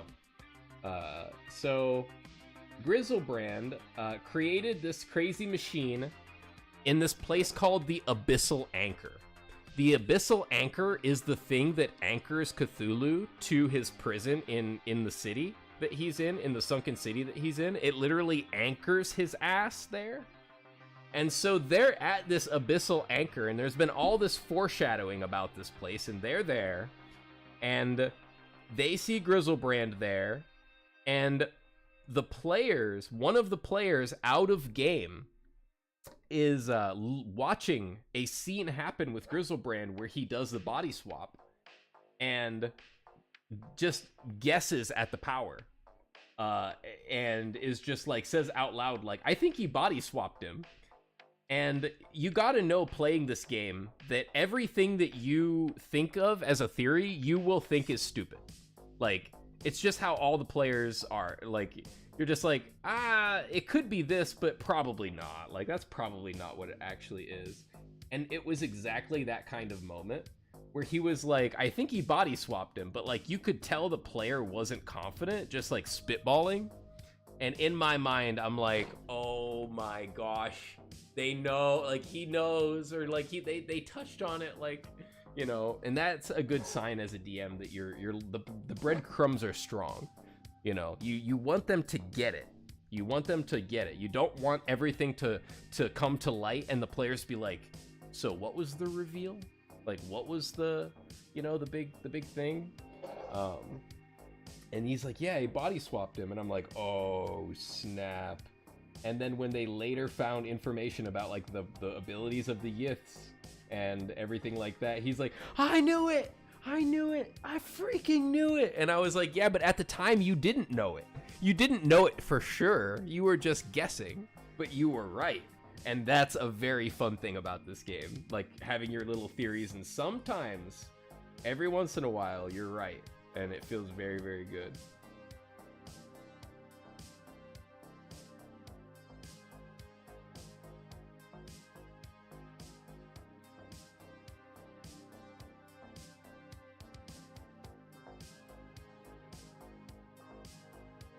And yeah, they get into the Abyssal Anchor, and they're like, Grizzlebrand, like, we're gonna stop you, blah, blah, blah, hero monologue kind of thing.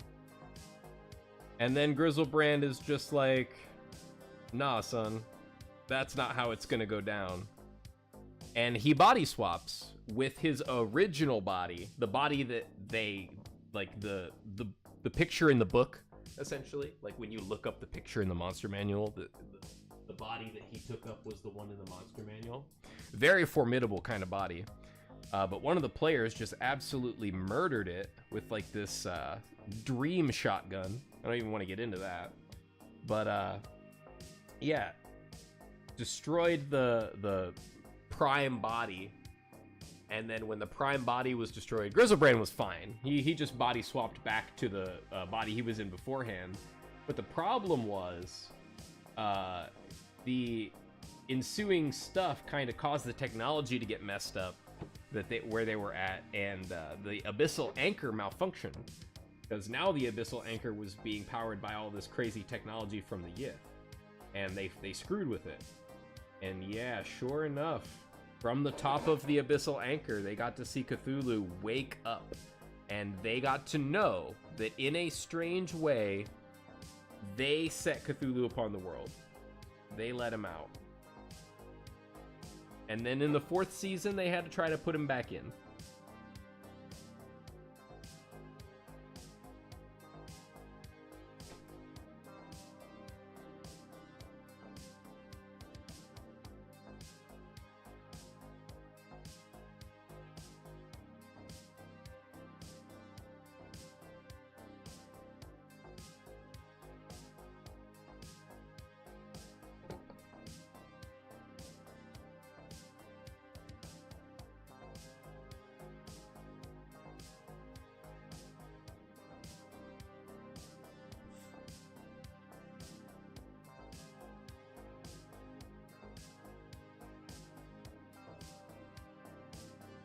Thinking of another one. Thinking of what other story I want to tell.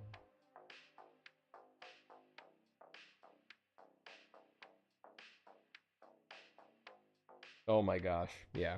How could I have forgotten? So, we had a player that lived all 3 seasons. She never died on any of their characters. They were incredibly... Thank you so much for the follow. Greatly appreciated.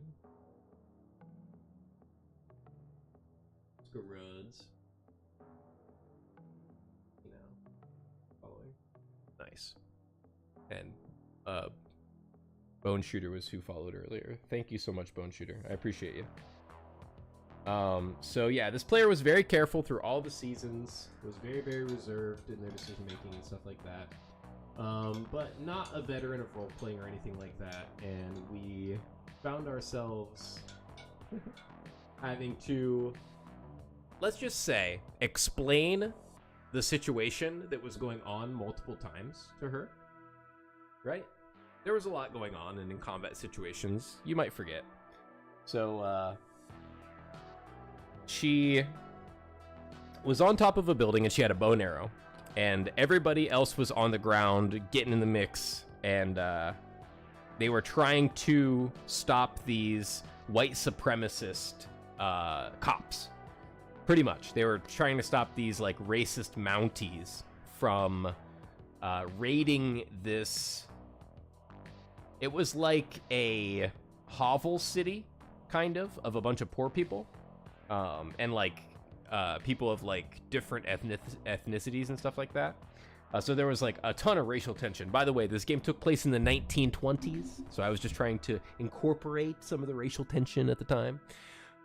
So they were not gonna have any kind of racism, anybody in any of the games being racist. So they immediately were like, okay, we're gonna screw these Mounties up. We're gonna take out this militia. Well, one of the players on the ground used a smoke grenade to, or no, it wasn't a smoke grenade. It was a,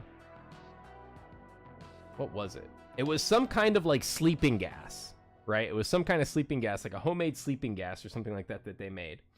And they used it on the frontline people. So the frontline people went to sleep. Now imagine that there's an archer with a bow and arrow up on a building about 60, 70 feet away. Actually, probably farther than that, maybe like 100 feet away. And, you know, the combat's going on, and I got all these minis out.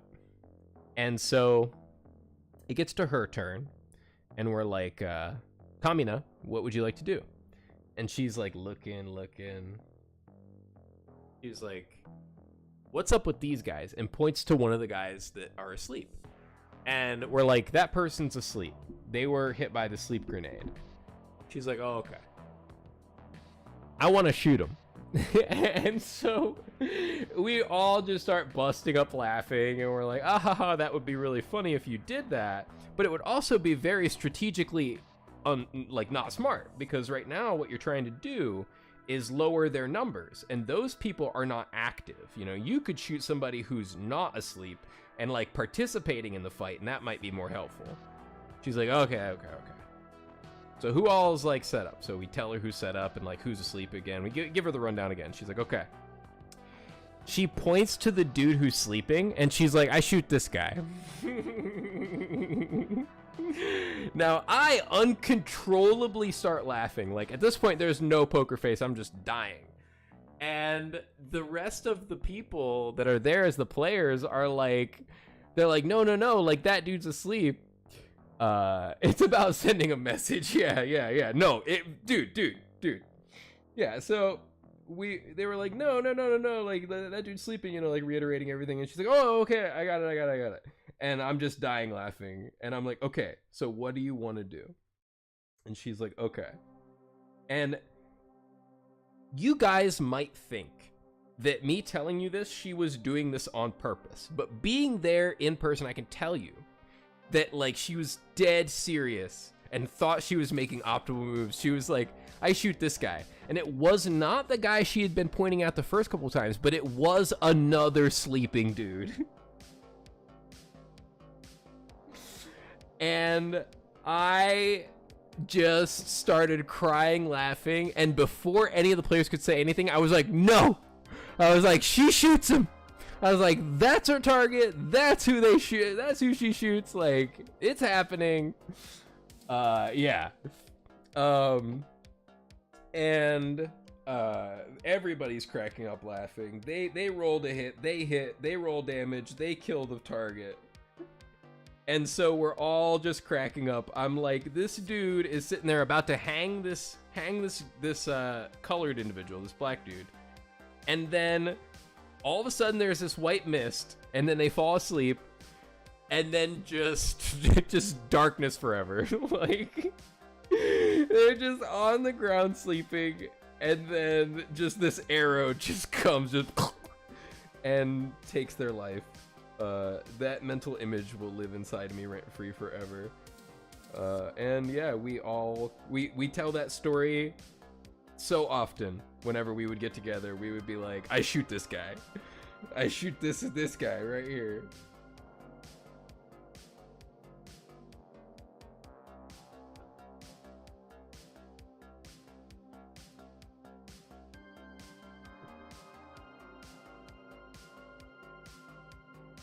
Can you see the outline of the green of the wings?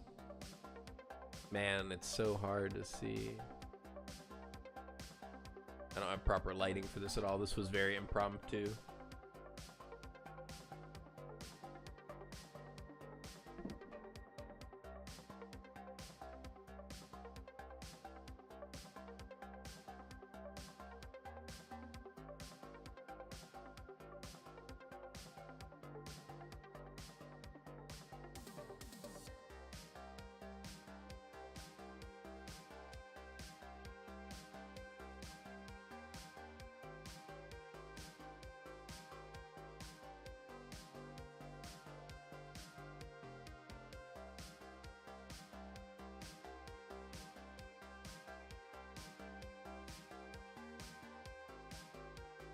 Nice.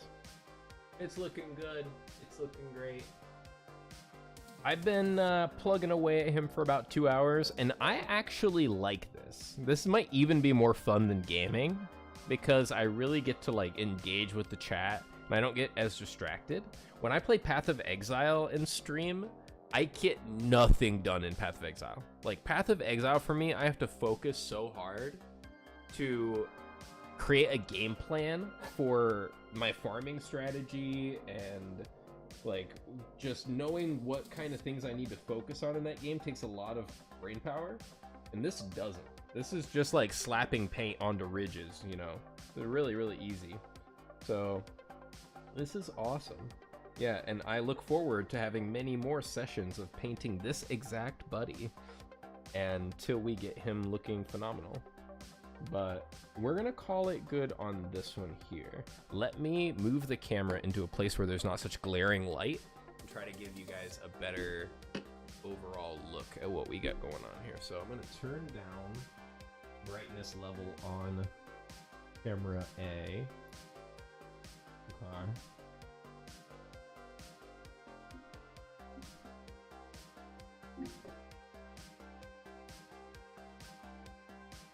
Oh, I don't know how cameras work. I don't know how mirrors work either. Oh, there we go.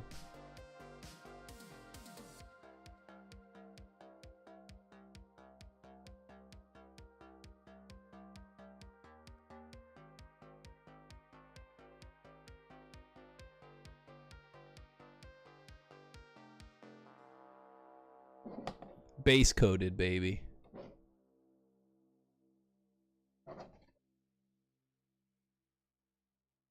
You can see where I kind of blocked out the color for the wings, for the fleshy bits.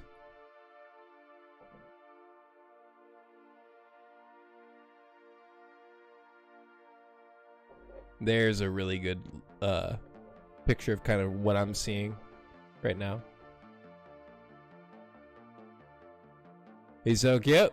He's getting there. Thank you again, Tim, for 3D printing this beautiful beast for me. I love him. I'm going to paint him super good. Thank you guys for dropping in. It made me very happy seeing you chatting in here today. That's going to be it. I'm going to enjoy the rest of my night. You guys have an awesome weekend. There's a large group of mini creators on Twitch. It's where I normally hang out. Yeah, I might get back into it. You know? I like painting. Fun. Yeah, this chatting and stuff is a little bit less stressful than playing PoE or something, but you all are phenomenal. I really appreciate you. Have an awesome rest of your night, as always.